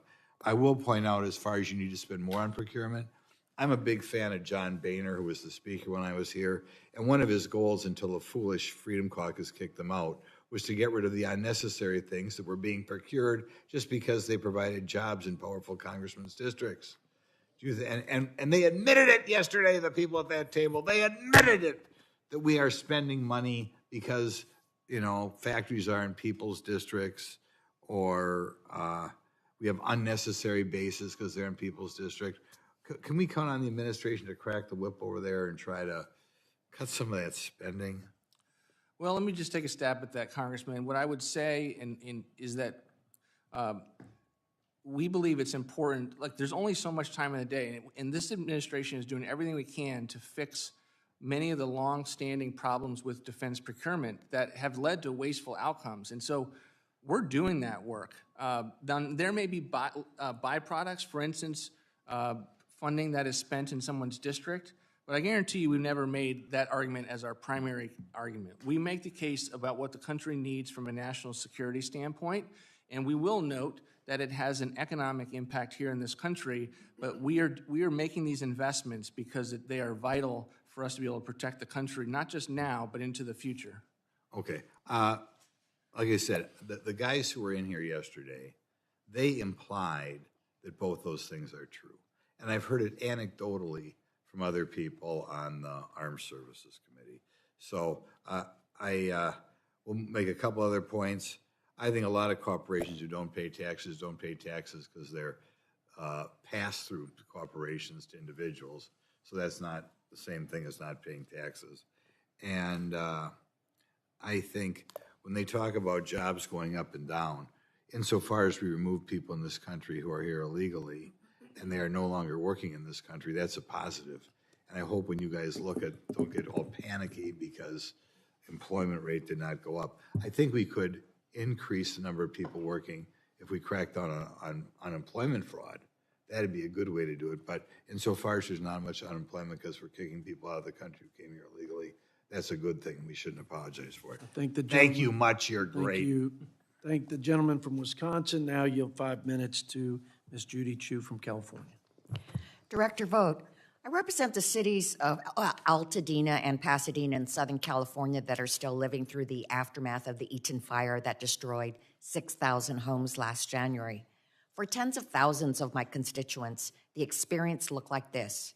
It was the early hours of the morning, and they were sleeping peacefully in their homes.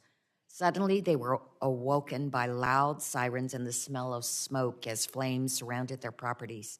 Their lives flashed before their eyes.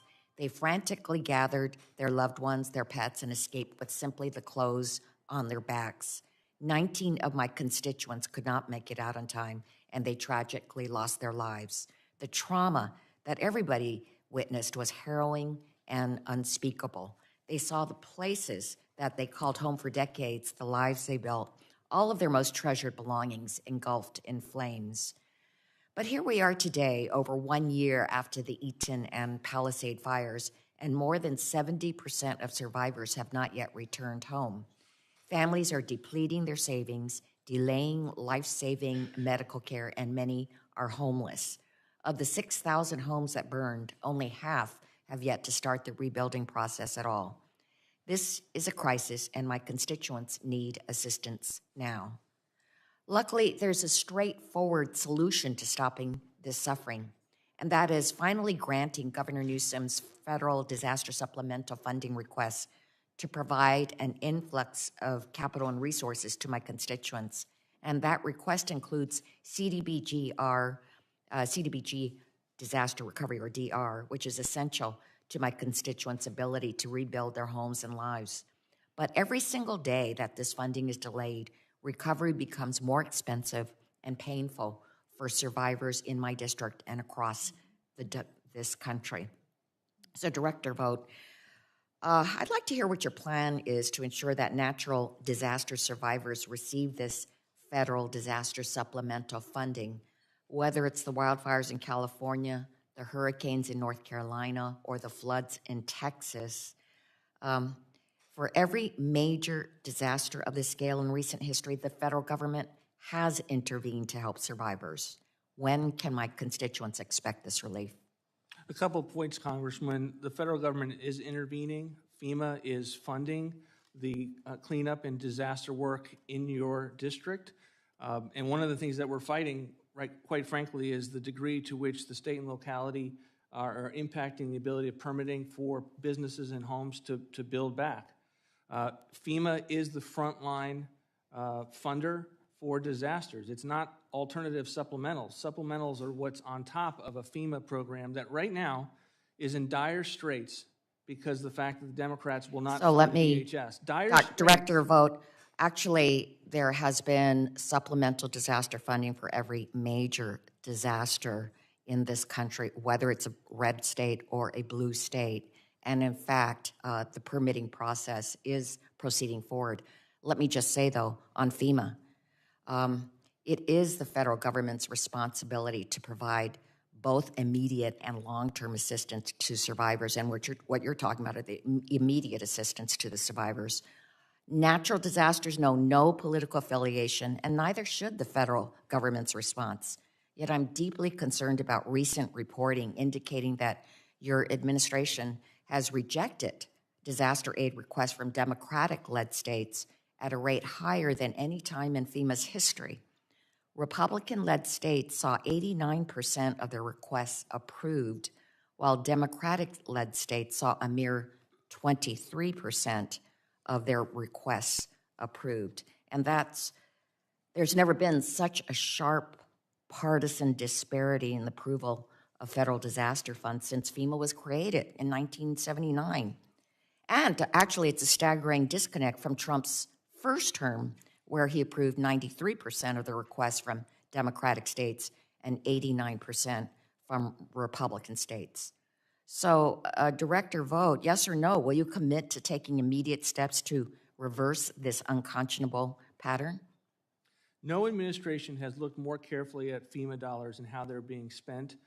One of the challenges that we face, as I will repeat, we need Democrats to come alongside and continue to help us fund the FEMA Disaster Relief Fund. When you vote against DHS spending and vote against a bill that the Democratic appropriators had blessed, so let me just what you say are doing is making it sure that we're going to have a crisis. Professor Vought, I have another point, which is the best way to prepare communities is through BRIC funding, the Building Resilient Infrastructure and Communities Grant Program. That's why I was alarmed when the administration canceled billions of dollars of BRIC funding, but a federal judge ordered that this funding be restored. I urge you to comply with the federal judge's order to restore this program. I think the We gentleman agree with you on the BRIC funding. It was not meant to be canceled, and it will go out the door.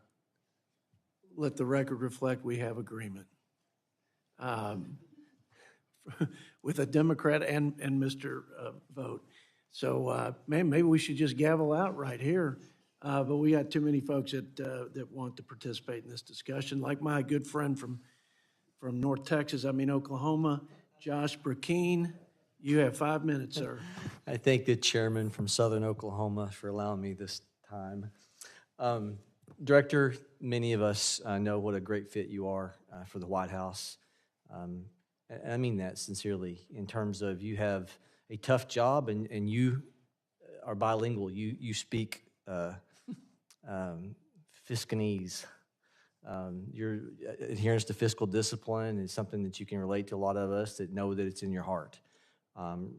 So with that said, I think it's going to require a sizable ask on the defense side, something I'd said to one of the people that works under you yesterday. It's going to require sizable reforms to be able to thread the needle. And some of those reforms you guys are talking about, I love the task force that you set up. You're talking about the fraud division, correct? Mm-hmm. Yeah. And so with the fraud division, you alluded to that's more than just fraud itself. That could mean looking at how can we in a reconciliation, which would match the mandatory side of some of the requests, how can we in a reconciliation look for ways to ensure there's compliance with federal law? And it's not just SNAP. We know there's 21 states that have refused to surrender to the USDA information about Social Security numbers, making sure, that they are legal recipients, and that's tied up in court. And so I'm assuming that's a part of it. There's a SNAP element. But I think this also is something that needs to be looked at in terms of transportation. And the CDL issues that have been making the news, again, is something the White House has been really picking up on. I held a hearing as a subcommittee chair. We think there's 20,000 commercial driver's license holders that are on the roads today. We know between California and New York, the worst actors who are violating FMCSA, Federal Motor Carrier Safety Administration guidelines, they're issuing these driver's licenses, and they're changing some things, but that does not get these people off the road. I have a Class A CDL. Believe it or not, I actually can drive a semi-truck. And mine's a 10-year license. And so the duration of some of these and the inability to get these people off the road, not only is it a safety hazard, but the states, as these people are being picked up, as they go through different weigh stations in different states, and we find out that it's fraudulent, are you all looking at a means of withholding trust fund monies FMCSA, Federal Motor Carrier Safety Administration, earmarks, bike paths. I'm wondering if this is something that could bird out. It's something that Secretary Duffy, I hope, is having some assistance on because it's a real issue. So I want to yield for a moment to see if you've had any thoughts on that. I'm definitely happy to consider it with Secretary Duffy in the months ahead. I mean, the trust funds these are mandatory funds, so the ability to withhold until you get some kind of activity from the state level in the fraud rolls example is much more challenging. But that's why you need to come before Congress and ask for mandatory reforms that give more authority to do this kind of thing. So we're happy to take a look at it with you and for me to get smart on that particular issue. I think it'd be great. I think it's something that's very much on the minds of people. There's been fatalities all across the country. You can take a 80,000-pound vehicle and turn it into a ticking time bomb, especially if you have a hazmat authorization with hazardous chemicals in the trailer. Also, I had a conversation with someone in the last week, reminding me of a time, and I'm sure it still goes on the defense operations, where there are countries that are benefiting because of our installations, and those installations are providing security for those countries, and payment that could be made for support of operations that used to come from these countries. I think Saudi Arabia is one of these countries years ago that did this. Where are we looking at in terms of the defense spending on, I think it very much aligns with what President Trump has talked about, is if we're providing you security, there ought to be some payment. Is that something that the fraud division is looking at? Not that that's fraud, but it's another area of finding funds. Again, sizable ask from Congress for sizable reforms. Is that something that you all may be looking at? So I wouldn't want to suggest that the fraud task force has become kind of as such an expansive institution that it's working at the same level Office of Management and Budget or previously DOGE. I mean, we're always looking for good ideas, good reforms that have congressional interest, and we're happy to engage in that. I would say that there's an enthusiasm within the administration to find what we don't know about and what has not been identified unless you're on the ground level. And I think that's what the fraud task force is meant to do, is if we have an enterprising individual like Nick Shirley going around and finding things, we should have as much energy and a lot more at the federal government level to not only find it, but also to hold people accountable. I yield. Thank the gentleman from Oklahoma. And yield 5 minutes to my friend from the great state of Texas. Thank you, Mr. Chairman. Thank you, Ranking Member. I am very grateful that we are finally having this hearing, Mr. Vought. Many of us have done a deep dive in your Project 2025, and much of what was in there is obviously being executed now. But I think it's important to note that the American people are really unhappy with the direction that we're moving in, our economy is moving in. In fact, I just saw a Fox News poll that shows a record 64% of voters disapprove of President Trump's handling of taxes. And that's up 11% since last year. Project 2025, as we all know, defunds programs that save lives and help Americans, hardworking Americans, while enriching billionaires. But I want to begin with a very easy yes or no question, Mr. Vought. Do you agree that the federal government has a fiduciary responsibility to be good stewards of the American taxpayer's dollar? Yes. Okay. And you and I agree with that. And so I want to, given that it's tax day, I want to focus a little bit on the IRS. And the Budget Lab has a great report that I'd like to unanimous consent to enter into the record. Thank you, Chairman. And it's entitled, "A Weakened IRS Has Substantial Consequences." So spending on the IRS has decreased, obviously, in this administration. And what perplexes me is that the IRS actually has a return on investment. When we invest in the IRS, we're able to invest in fighting tax fraud, and we're able to bring in revenue. The IRS reductions from funding and layoffs have resulted that are a result of Project 2025 and the so-called One Big Beautiful Bill have resulted in about $861 billion in decreased revenue. The layoffs from DOGE have likely resulted in almost $600 billion reductions in revenue. And if DHS gets access to IRS data, that will cost an additional $300 billion in revenue. And we know that the programs that hardworking Americans depend on need revenue. And so I need to ask you, Mr. Vought, what is the logic behind defunding an agency that actually has a return on investment? The logic is that the Biden administration had increased the IRS to such a degree that it was intrusive on small businesses and people across the country. And I don't want to live in a country in which the IRS is auditing every American in the country because they've filed a tax return. So you are okay with tax fraud? Certainly not. Okay. But I don't assume that the American people are doing tax fraud when they file their taxes. Okay, well, you and I agree on that. We all file our taxes. We pay heavily into the tax system, but billionaires getting massive tax breaks, really that's where we are seeing instances of fraud, but they are being let off the hook. I just don't understand why we would eliminate employees who are helping us find fraud and recoup our investment. We're just trying to get back to historic levels of the IRS, and in fact, we actually increased taxpayer Mr. Vought, I will services. tell you as a member of Congress, one of the biggest complaints I get from constituents is they can't talk to a person at the IRS anymore, and the wait times are incredible. So I prefer a system that actually works and that is a return on the investment. And I will tell you, what is alarming about the budget are the cuts to housing, the cuts to education, the cuts to health care.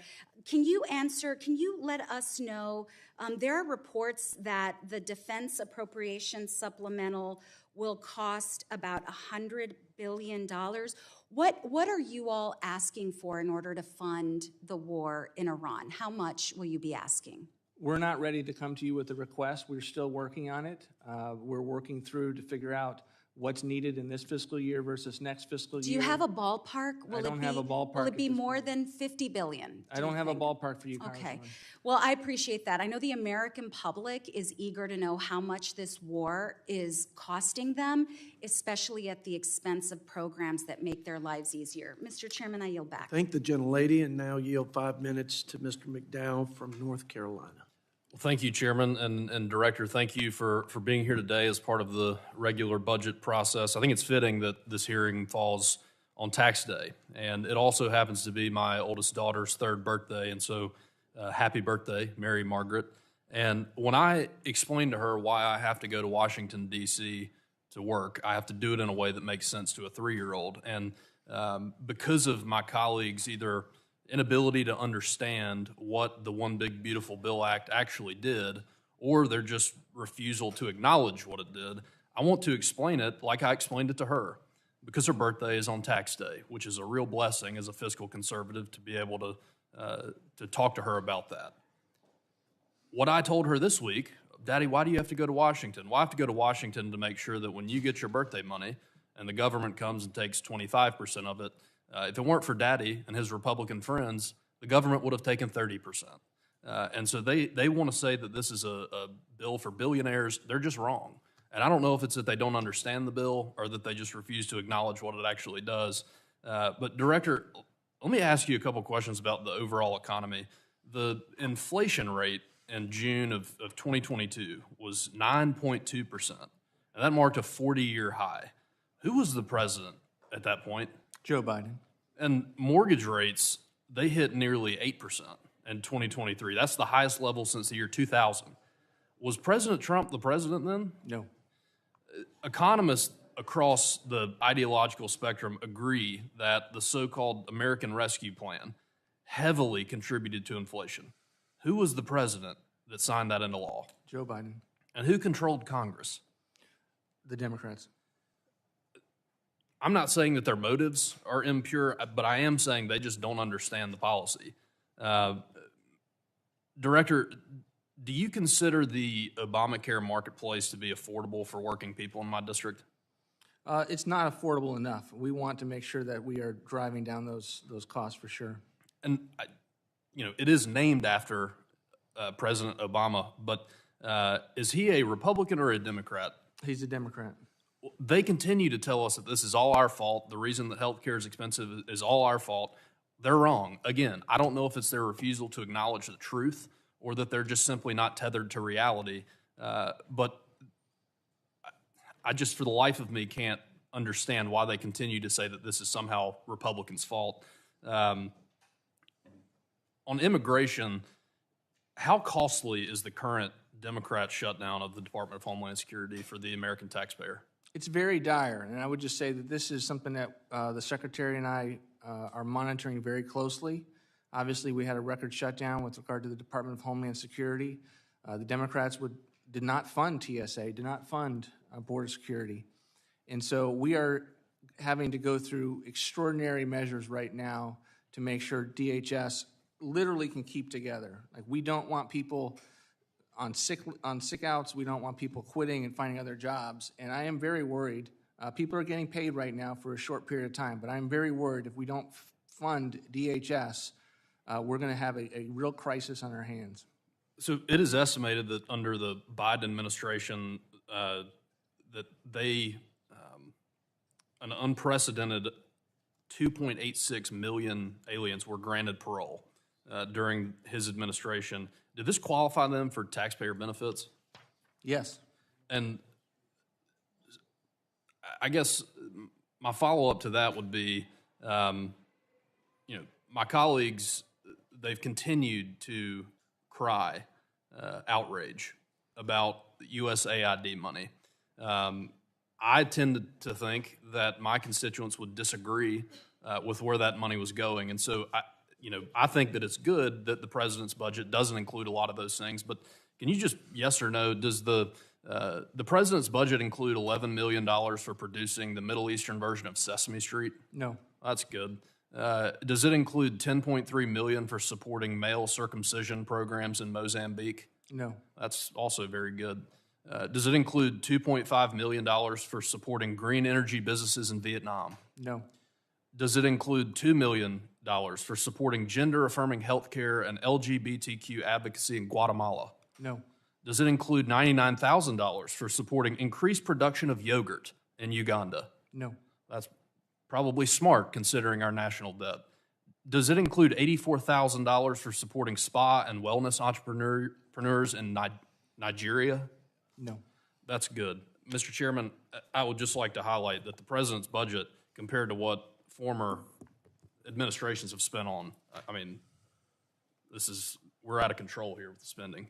I'll yield back. I thank the gentleman and now yield. Well, let me, if I might, Mr. Chairman, ask for unanimous consent to enter into the record the 3 cases that Ms. Ballant at her question time referenced. I would like to submit all 3 of those cases into the record. Without objection, so ordered. Now yield to my friend from the Commonwealth of Kentucky, Mr. McGarvey, for 5 minutes. Thank you, Mr. Chairman. I've said for a long time that the budget is our ultimate policy document. You can talk about what you value, but the budget is literally when you put your money where your mouth is. And I'm shocked by Trump's budget proposal, by its sheer cruelty, by its fiscal irresponsibility. And you can do the magic math, but the actual math is that there's $4.5 trillion in revenue cuts, the money we take in, but only $1.1 trillion in spending cuts. That gives you $3.4 trillion right off the bat and an increase to the debt and deficit of this country. But if you add in the increased debt servicing, that is estimated by the Congressional Budget Office to go up to $4.7 trillion in debt. But take away the cruelty and the irresponsibility. I think right now what I'm so offended by is the indifference to how American families are struggling right now in Donald Trump's economy. Just yesterday, your Department of Labor released its monthly price tracking report. Energy prices, according to your numbers, are up nearly 11% last month. Gas went up over 21%. Home energy went up over 30%. We've talked about some of these cuts. Right now, against this backdrop, there are 6 million Americans, including 150,000 Kentuckians, who rely on the low-income home energy assistance program to heat and cool their homes during the hottest and coldest months of the year. You admitted earlier to zeroing out that program, but you said it was because of fraud. Right? Do you believe that the 150,000 Kentuckians, the seniors who rely on this program to heat their homes in the winter, are all committing fraud? I believe that there have been numerous government studies and nonprofit studies that have said this is a fraudulent. I'm going to reclaim my time here because what you told me is you said just a second ago, I don't assume the American people engage in tax fraud, but I guess you assume every senior in Kentucky is engaging fraud because they want to have a cool home in the summer and a warm home in the winter. But it's not just energy prices that are up. Everything at the grocery store is more expensive. Come to the Kroger on Bardstown Road with me in Louisville, Kentucky. You'll see it for yourself. And the Iran war is only going to make that worse because of the shocks to fertilizer and fuel costs. A lot of our neighbors, they rely on a little bit of extra help, especially when they can't afford their groceries.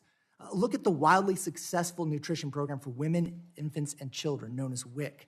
It helps pregnant, breastfeeding, and postpartum women feed themselves and their kids when they need it most. After Republicans enacted the deepest cuts in our country's history to food benefits, and more families are struggling right now due to the president's policy, your budget cuts breastfeeding moms' fruit and vegetable benefit from $54 to $13 a month. Is that correct? We fully fund the WIC program. No, you don't. Here it is, right here on page 164 in the second column of your budget. I'm talking right now. If you want to talk, you can run for Congress. On page 165 in the first column, it cuts it. It cuts it from $54 to $13 a month. And it looks like you're not stopping there. You're coming for the roof over people's heads, too. Look at HUD's Continuum of Care program. It keeps 950 Kentuckians in stable long-term housing. That includes 886 people with disabilities. It includes 383 survivors of domestic violence. More than half of those housed in Kentucky right now are families with kids. This budget zeroes out that program, doesn't it? You know what's interesting about yes, your it does. comment I reclaim my time. Reclaim my time, Mr. Chairman. Right now, it does. It's right here on table 1.3. It zeroes it out in your budget. I could go on and listing the moral crimes in this budget, but I only have 5 minutes. This budget cuts the SBA program for minority and women-owned business. It cuts programs for health and safety programs for coal miners. It cuts funding for daycare for working parents. Across the board, it slashes the parts of government that help working people and replaces them with more war and more ICE abuses.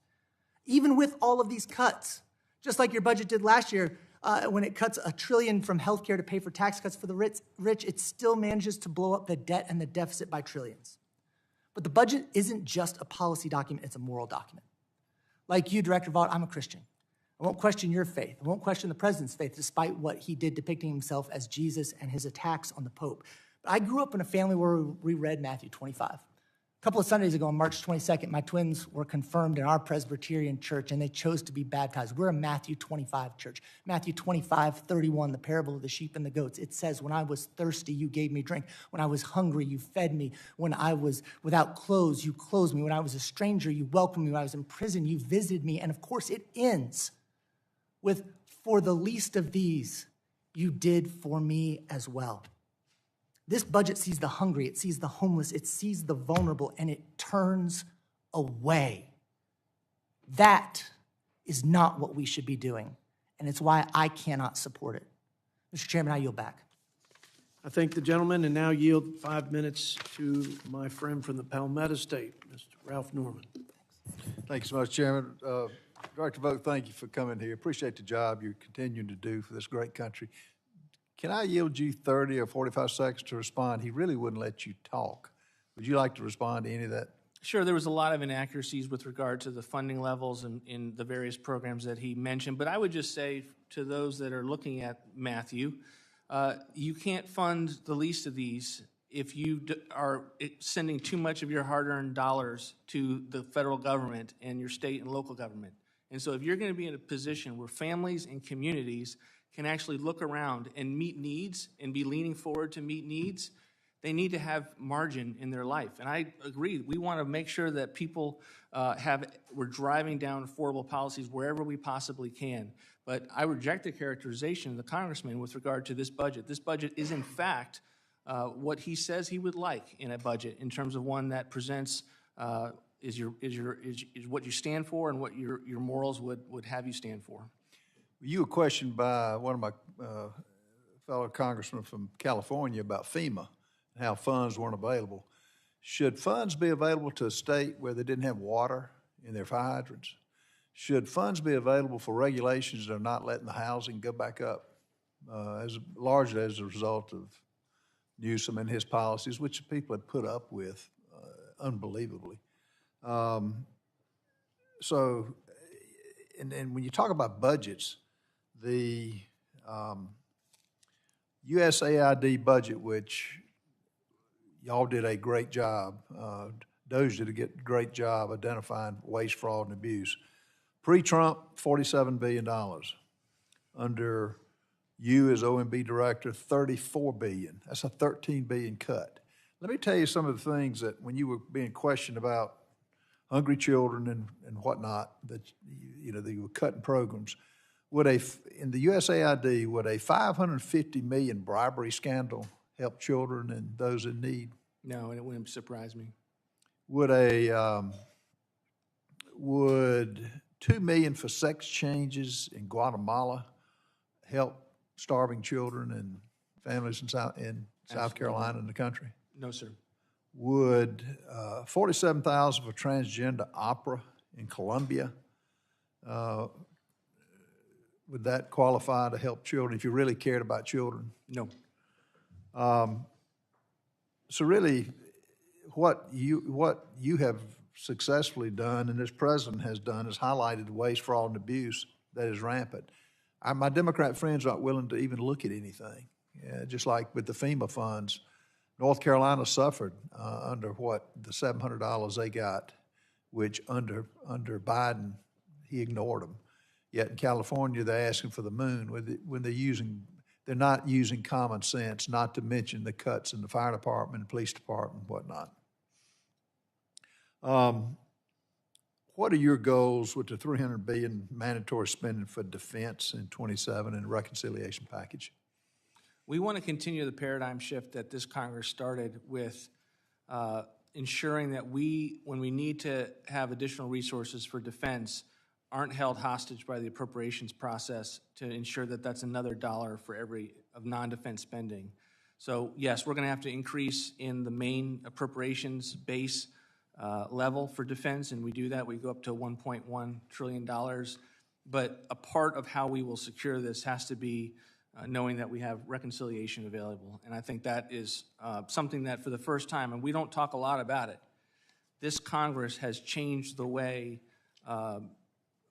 we can spend money through the reconciliation process to avoid the pitfalls that really caused 2 decades of not being able to accomplish anything. And I think you should be commended for that. You know, we shouldn't forget about the tremendous costs that you're having to deal with the deportation of criminals and illegals, of the 15 to 20 million illegals that came into this country. How much would you estimate? Your former head of OMB, he made the comment during a hearing in budget that he thought that the illegal immigration was a net gain for the country. What amount of dollars are going to get the criminals out and try to abide by the Constitution? You know, I would say it's probably hundreds of billions of dollars. It's certainly not a net gain to have illegal immigration. You know, I know that CBO will have a different view as it pertains to that. I think the discrepancy is often about the extent to which you think people who are coming in are going to be on our benefit systems, of which we see constant and repeated evidence of that. And that's one of the byproducts. I think first and foremost, it's safety and security of the American people, having communities that aren't under the threat of illegal immigration, but there's certainly a cost to taxpayer of being under the Biden regime. Well, we appreciate the job you're doing, and thank you for being available to all of us. I think the gentleman from South Carolina, and you have 5 minutes to my friend Mr. Amo from Rhode Island. Thank you very much, Mr. Chairman, for holding this much-needed oversight hearing. Director, I'm sure you know you've got a lot of nicknames, things like Grim Reaper, but I'm not here to call you names. I am here to call you out on the pain that you've inflicted on Rhode Islanders and Americans who are fed up. And I want to get to the point, so I'll keep things simple. I've got a few yes or no questions. Should Americans have access to medical care, yes or no? Yes. Well, that's great that we're in agreement, because if you cared about the sick, you wouldn't be forcing states to make impossible decisions about who will feel the pain of Trump and Republicans' cruel health care cuts from that big, ugly law. So bad that you keep renaming it. You've rebranded it about 3 times now. Kids with disabilities, cancer patients, seniors, who do you think should feel the pain? You have forced Rhode Island to make impossible decisions about who should suffer. You want us to believe that we can't afford to help my sick constituents. But you claim it's smart budgeting to request $1.5 trillion in defense funding for a department that already has more money than they know what to do with to fight illegal wars. I've got another question for you. Should hungry children be fed, yes or no? Yes, and they are. Look, I would believe you if your shutdown strategy didn't put 144,000 Rhode Islanders at risk of going hungry. Our shutdown strategy? Yes, your shutdown. Really? Yes, because, sir, Who's the one who voted against those bills? Sir, you have had a position where you have seen shutdowns as ways to break federal workers, as ways to hurt the American people. I'm reclaiming my time. You caused that shutdown. I'm reclaiming my time, sir. Was $6 a day too generous for you? Look, from Woonsocket to Providence, in the 1st Congressional District of Rhode Island, I visited food banks, and I've seen the struggle to keep up with rising demand from hungry Rhode Islanders, and that's thanks to your cruelty. Look, I have seen your actions, and I want you to take time with this particular question, because you brought up it being our shutdown. Do you think a lot of good comes from government shutdowns, yes or no? No. Well, do you disagree with President Trump then? Because that's a quote from President Trump. You don't care about the 1.4 million Americans who missed a paycheck during Trump's shutdown last year. You want public servants, as you've said, to be viewed as villains. From air traffic controllers to naval officers to VA employees. I heard constituents harmed by your shutdown. There is nothing good about that. It's damaging to real people, sir. You caused it. You voted for it. Look. You were the person that, with all of your votes. Mr. Vogt, just like you did with Doge, you think that good things come from breaking people. You have said it's fine to break things and pick up the pieces later. I didn't make up these words. Those are your words. That has no regard to Rhode Islanders who are still trying to put their lives together, people around this country who are still trying to put their lives together. If you don't know your own words, how can you show up here to speak? Look, I'm going to wrap up because I don't want to afford you more time to tell more lies to the American people. You don't get to override Congress because you disagree with how funds are spent. You don't get to force government shutdowns to break people. Your decisions have done nothing but hurt my constituents. They don't need Washington bureaucrats like you making funding decisions that upend their lives. And you've said a lot of things today. I've watched some of your participation from my office. I saw some of it here. And your actions reveal the truth despite your words. When given the choice, you have chosen cruelty and chaos over billionaires over and over and over again. Billionaires, cruelty, chaos. You attacked healthcare. You put food for hungry kids at risk. You ignored Congress. You jacked up prices. The American people are fed up. Read every poll. And you embrace shutdowns that hurt working people. So at its core, sir, I don't think you value the American people. Your disregard for their lives is creating a great amount of pain. And as you're hearing from our side, our constituents are paying the price. Yet, you put forward a budget that grows but cuts again at the things that help the American people. So I hope you have time to reflect on that and the pain that you're inflicting on constituents around this country. I yield back. Gentleman yields. I'll yield myself 5 minutes, but I will yield you some time. There was a lot there. We'd like you to be able to yield you some time to respond to anything in particular. The accusations don't jive with my experience with you in any way, shape, or form. It's a fascinating juxtaposition of this side, that they voted for a shutdown. They voted not to fund all of these federal agencies. When WIC was about to run out of money, it wasn't these individuals that were voting to fund it. It was, in fact, the President of the United States that encouraged us to find a place that wasn't the normal appropriation to fund WIC. That's because of what they voted, and they're going to come here and lecture the Republican side, and me in particular, and say that somehow we were not funding the federal government as intended by the normal appropriations process and as negotiated by many of the appropriations Democrats. I mean, we were in a DHS shutdown because the Democrats walked away from the table when there was a DHS bill that was negotiated on a bipartisan basis.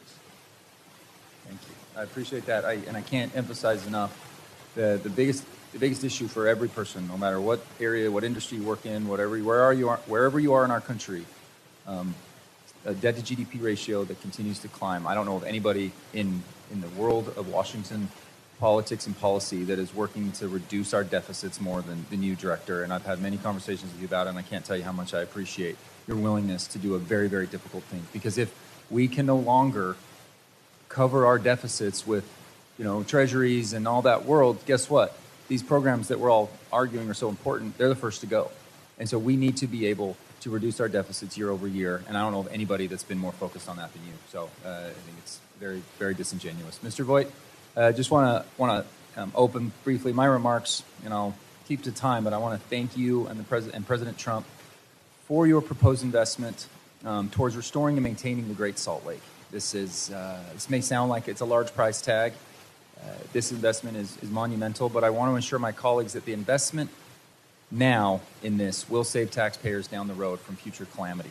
The Great Salt Lake isn't just a namesake of Utah's capital city. It's an environmental and economic anchor for the whole Great Basin region, affecting air quality, snowpack, and thousands of jobs across the West. I look forward to working with you and the President to ensure that the lake can be a mainstay for the Intermountain West and, of course, in good shape for the Winter Olympics return to the U.S. and to Utah in 2034. So thank you for your work on that. I want to hit on a piece on health. We'll offer a question to you, but the budget the request rightly points out that the NIH has broken the trust of the American people with wasteful spending and dangerous ideologies that undermine public health. I think it's worth noting that the only institute that received an increase in this request is the National Cancer Institute, which, among other things, provides funding for the Huntsman Cancer Institute's great work in Utah. Several other institutions back home are recipients of awards and grants from NIH, including Utah State University and the University of Utah, which together received nearly $50 million in NIH funds last year for various research programs. Can you walk me through your process for identifying wasteful programs and how your team identified and chose to scale reductions, but like I mentioned, still investing in important areas that you never get credit for, and you only get to talk about any of the cuts, but you're actually reshaping it? Thank you, Congressman. First and foremost, we want to be surgical at the National Institute for Health. We want to be able to address the indirect cost rate when Bill Gates and other individuals in the private marketplace are giving 10% for indirect cost rates, which is buildings, buildings and administrative parking lots when they're funding salaries at 60% in the case of Yale. That should be a bipartisan problem. That is not going to research. And so we have said if Bill Gates is doing 10%, our policy is going to be 15%. And we get about $4.5 billion in savings to the NIH, of which we apply. When you see that cut, that's what you're looking at. We also have reductions to parts of the NIH that we think are most problematic. The Fogarty Center, the National Institute of Minority Health Disparity. Those are some of the areas which we think are most problematic. And we're for a long time, NIH knew no oversight and knew anyone stepping forward to ask questions about how its business was occurring. And I think we saw what happens when an agency gets that kind of freedom from any kind of oversight. It results in what occurred during the COVID pandemic. We want to continue to challenge Congress to look at finding surgical reductions where appropriate at NIH. Thank you so much. I'll just briefly mention, and we'll discuss offline, one of my most important responsibilities in Congress is representing Hill Air Force Base, which serves as the Fighter Jet Center for Excellence for all F-16, F-22, F-35 maintenance. Thank you for your budget requests. We've got a lot of focus on depots. We do a lot of good depot work across the country, and we want to make sure that maintains a strong focus. So thank you for that. I won't delve into a conversation about it, and we'll yield my time. And we'll now recognize the gentleman from New York, Mr. Tonko, for 5 minutes. Thank you, Mr. Chair. Director Vought, I'm glad that you are finally here to testify before this committee. A budget is a statement of our priorities. Throughout your tenure at OMB, you've made the Trump administration's priorities clear. Terrorizing federal employees, ripping health care away from millions of Americans. We see many of those in the halls of Congress today, lobbying, and illegally withholding money allocated by Congress. This is indeed unacceptable. The American people deserve better from you and from the budget. I'm extremely concerned by this year's budget treatment of behavioral health infrastructure and resources. Let me begin with a focus on SAMHSA, a small but mighty agency whose impact is felt in every community. SAMHSA's mission is to lead efforts to promote mental health, prevent substance misuse, and provide treatments and support to foster recovery while ensuring access and better outcomes for all. It serves those of us who are most in need. It is not an exaggeration to say that SAMHSA's public servants prevent overdoses and suicides, thereby saving lives. This budget and the recent actions of the Trump administration are betraying the Americans who rely on SAMHSA for behavioral health treatment and support. So, Director Vought, under this budget, as part of an HHS reorganization, would SAMHSA be relegated under the so-called Administration for a Healthy America, AHA? Is that yes or no? We engage in a number of reorganization. I'd have to check as to where it's residing, but we endorse the mission of SAMHSA in terms of substance abuse prevention and mental health. But we have a block grant in which we I'll adequately reclaim my fund. time because I don't have much time here to ask questions. But if you could get back to us, whether that's yes or no, your budget document is certainly indicating that it would be restructured under AHA. The whole reason Congress created SAMHSA as an agency that reports directly to the HHS Secretary was to ensure that behavioral health was prioritized despite the longstanding stigma surrounding it. Instead, AHA would take us back to the time when behavioral health is buried beneath bureaucracy and deprioritized. In January, the Trump administration abruptly canceled $2 billion of mental health and addiction grants at SAMHSA. I was proud to lead the groundswell of opposition. Within hours, we gained bipartisan signatures, over 100, opposing these cuts, and delivered them over to the administration. And their announced reversal was a victory for anyone who cares about addressing mental health and addiction. So again, yes or no? Director Vought, did you sign off on the cancellation of more than $2 billion with that effort at SAMHSA with their grants? I can't recall the extent to which what you're referring to. I mean, we are constantly dealing with an interagency review on how we're making funding. Sometimes things get leaked to the press before they're final, and I don't know what you're referring to beyond This was not leaked to the press. Grant award recipients were notified. They called our office and several other offices on the Hill on both sides of the political fence in both houses. So a yes or no back to the committee would be appreciated. These cuts should never have been considered in the first place. And I sincerely hope there are no further attempts to ignore direction from Congress and deny people access to these critical life-saving services. I'd like to focus on another area where the administration has failed to deliver for the American people. In 2024, the president claimed that Americans would see their energy bills cut in half during the first year of his administration. Director Vought, do you know what your home energy bills looked like over the last month? And if so, were they cut in half over the past year? Look, I'm not going to get into what my home energy bills are. I would think that the American people know that this administration is doing everything we can to lower energy prices. And we are going to continue to do that. Our party, Congressman, is the party that actually wants energy and not to have renewable energy subsidies that lead to extremely high energy bills in blue states. Let me reclaim my time because I was looking for 7% energy, 7%. Right? That's the kind of thing that comes from bad energy policies in the state. Well, I disagree with you. I mean, there was a way to provide for the cleanest, most efficient, and cheapest power in the grid, in the pool. So we failed to do that. My constituents are painfully aware of their energy costs, and in fact, many of them have seen their bills go up under this administration. They're not alone. The average American paid $123 more in electricity costs in 2025 compared to 2024. And that trend is expected to get worse in the years ahead.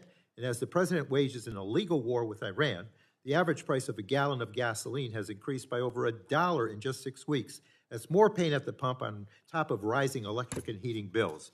Meanwhile, your budget proposed the elimination of $4 billion worth of funding for the Low-Income Home Energy Assistance Program, or LIHEAP, that puts more than 6 million households at risk. The budget says LIHEAP dollars aren't needed because lower energy costs, prices are on the way. Well, we've heard that before from this president, and all the evidence points to this being yet another broken promise waiting to happen. Americans are already struggling because of the rash and illegal actions of this administration. This budget will only make those struggles worse. So Thank you. Gentleman's I look time forward to getting back to expired. Congress with the answers to my questions. The chair recognizes the gentleman from Indiana, Ms. House. Thank you, Mr. Chairman. Thank you, Director Vought, for being here today. Thank you for your patience with this committee. It's always great to see another Senator Dan Coates alumnus. As I've reviewed the President's budget request, it's obvious that the Trump administration has decided the American people have finally had enough. Under the Biden administration, the budget included a laundry list of liberal priorities that put Americans last. Now we have an administration that's leading the effort to reorient the federal government back to its core mission to protect the United States and put America first. One of the responsibilities that we have is following that each dollar we borrow and we take from future generations is tracked, and the dollars we've decided to spend must be vetted to ensure every taxpayer dollar is invested responsibly. And under the leadership of President Trump, with you at the helm of OMB, it's clear you understand that. A critical part of evaluating whether these investments are spent wisely is that we are eliminating inefficiencies and wastes that siphon money for the causes that they're intended to serve. Under the Biden administration, the Pentagon's Inspector General identified markups as high as 8,000% for simple soap dispensers, rigged bids, falsified invoices, and wire fraud schemes. As I said at the beginning of my remarks, this administration has made it clear from day one that they're going to do things differently. So my first question, and my only question really, and then I'd like to give you an opportunity just to respond to the baseless claims that have been made from the Democrats here today. But the president's budget specifically noted the establishment of a new National Fraud Division. Can you talk about how this will build on the success of the Working Families Tax Cuts Act to prevent taxpayer dollars from being wasted? And then feel free to respond to any of the baseless claims that have been made here today. Thank you, Congresswoman. We are trying to scale resources to fight fraud wherever we possibly can. And, the National Fraud Task Force is kind of sits within the executive branch, but we also need to pull resources from the agencies to do the actual work. Some of the agencies had, Dr. Oz in particular will give you kind of horrifying stories about the extent to which fraud was really amped up under the Biden administration because they did not fund enough investigators, right? We think we were probably in the single digits for Medicaid fraud, which is totally unsustainable. And you wonder why we see it in our federal programs. It's not just hunting for fraud, it's also looking at policies.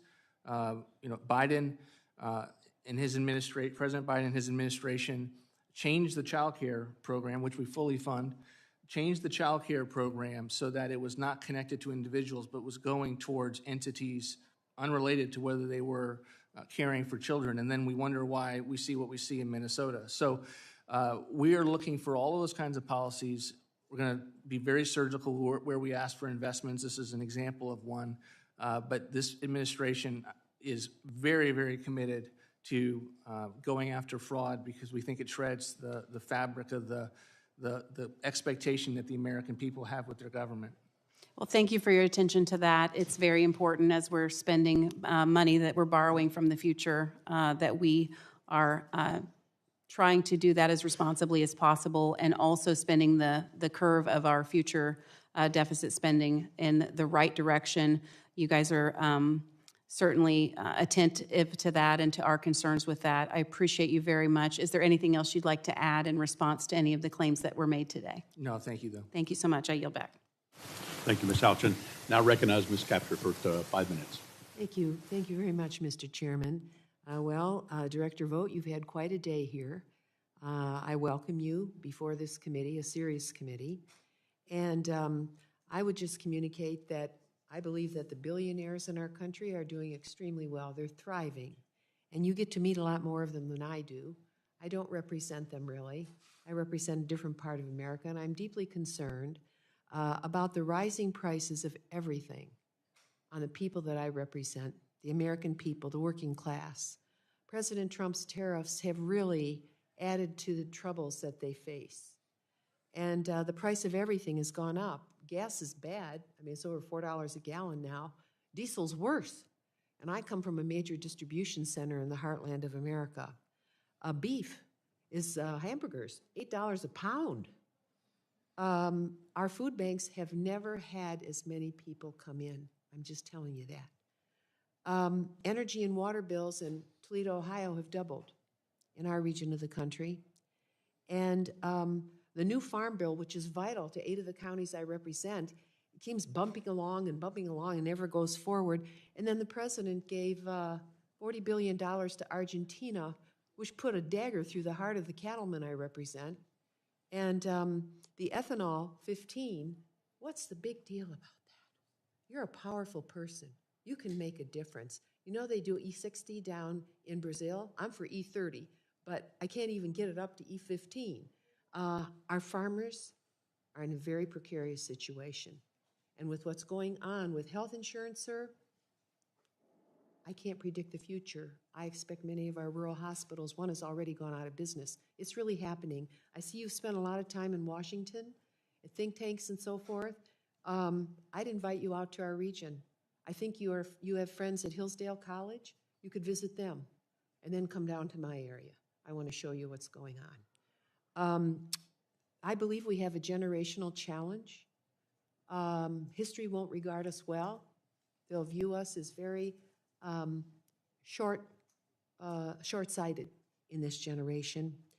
Our debt is going up $40 trillion. You and I understand what GDP is. We're in a bad situation as a country. And the debt, I checked the numbers. Last year, I think we paid $280 billion to foreign holders of our debt. And I start thinking, $280 billion. I could take $1 billion of that and give it to the mayor of the largest city I represent to reduce the city's bonded indebtedness, which is over $2 billion because of where we live and what we had to do to purify the water. But it's upside down. Now, the first Trump administration, you were a very important person in that one too, from 2016 to 2020. And under that administration, the first administration, you added $6.7 trillion to the U.S. debt. That was 33% increase. So I judge you by your works, and that was the pandemic started during those years. But again, we added debt. I have this chart here. I urge you to take it back to OMB. Tell me where I'm wrong. If you look at history, going back 40 years, there were wars. Ask yourself, who was president when those wars were started? $8 trillion not paid for. Now we got another one. We got another one going. Trump tax cuts in the first term, $2 trillion. Bush 2 tax cuts. Under the Republican presidents, yes, they have cut taxes. But the debt grew. It didn't grow the economy fast enough to offset the debt that was generated. If you look at the pandemic spending, okay, there was $4 trillion there. We had the Great Recession. But really, the tax cuts going back to the Reagan presidency, the Bush 2 presidency, the Bush 1 presidency, if you look at that, the tax cuts were never paid for. So we can't reach a solution unless we're honest with ourselves. I get tired of the political badminton here. We really have a serious problem. And the greater indebtedness and the ratio of GDP to the accumulated debt of the country is frightening. You'll probably laugh at this. But what I want you to do, I want you to go to the Department of Treasury, and I want you to help me sell U.S. savings bonds through every postal office in this country. I want grandmas and godmothers like me to be able to give a bond to those that will follow us. I can't do that. I have to go to the internet, and then they mail it. That's not a gift. So it goes, so anyway, I did have one question, Mr. Chairman. Do you have to take an oath to the Constitution before you assume your position at OMB? Yes. Gentlelady's time is Chairman, expired. then I'd urge you to look at Article 1, Section 9. If you'd like I to have many respond. questions I will Yes. submit to the record on U.S. Department of Defense If the witness would spending like to respond. without a vote of Congress. I just want to commend the Congresswoman for focusing on debt. Very rarely do you hear someone on that side of the aisle who talks about the $39 trillion in debt. The only thing I would say, and I will take a copy back to OMB of that pie chart, The pie chart doesn't include anything with regard to the trillions of dollars that we're spending as a federal government. So it has all of these things, all of which occurred, but it has nothing that reflects the fact that we spend trillions of dollars in government on that. So how would that not be a part of the $39.4 trillion? That would be my initial instinct with response, but I'm happy to take a look at it, and I appreciate your concern. Ray, with let's that. be honest Thank- with one thank another you. here. Thank you. And, Mr. Chairman, this does include that. Gentlelady's That time is has the expired. residual. Gentlelady's time, thank you. So thank you, Director Vought, for appearing today. I know it's been a long day for you. You put in a lot of time. Please be advised that members may submit written questions to be answered later in writing.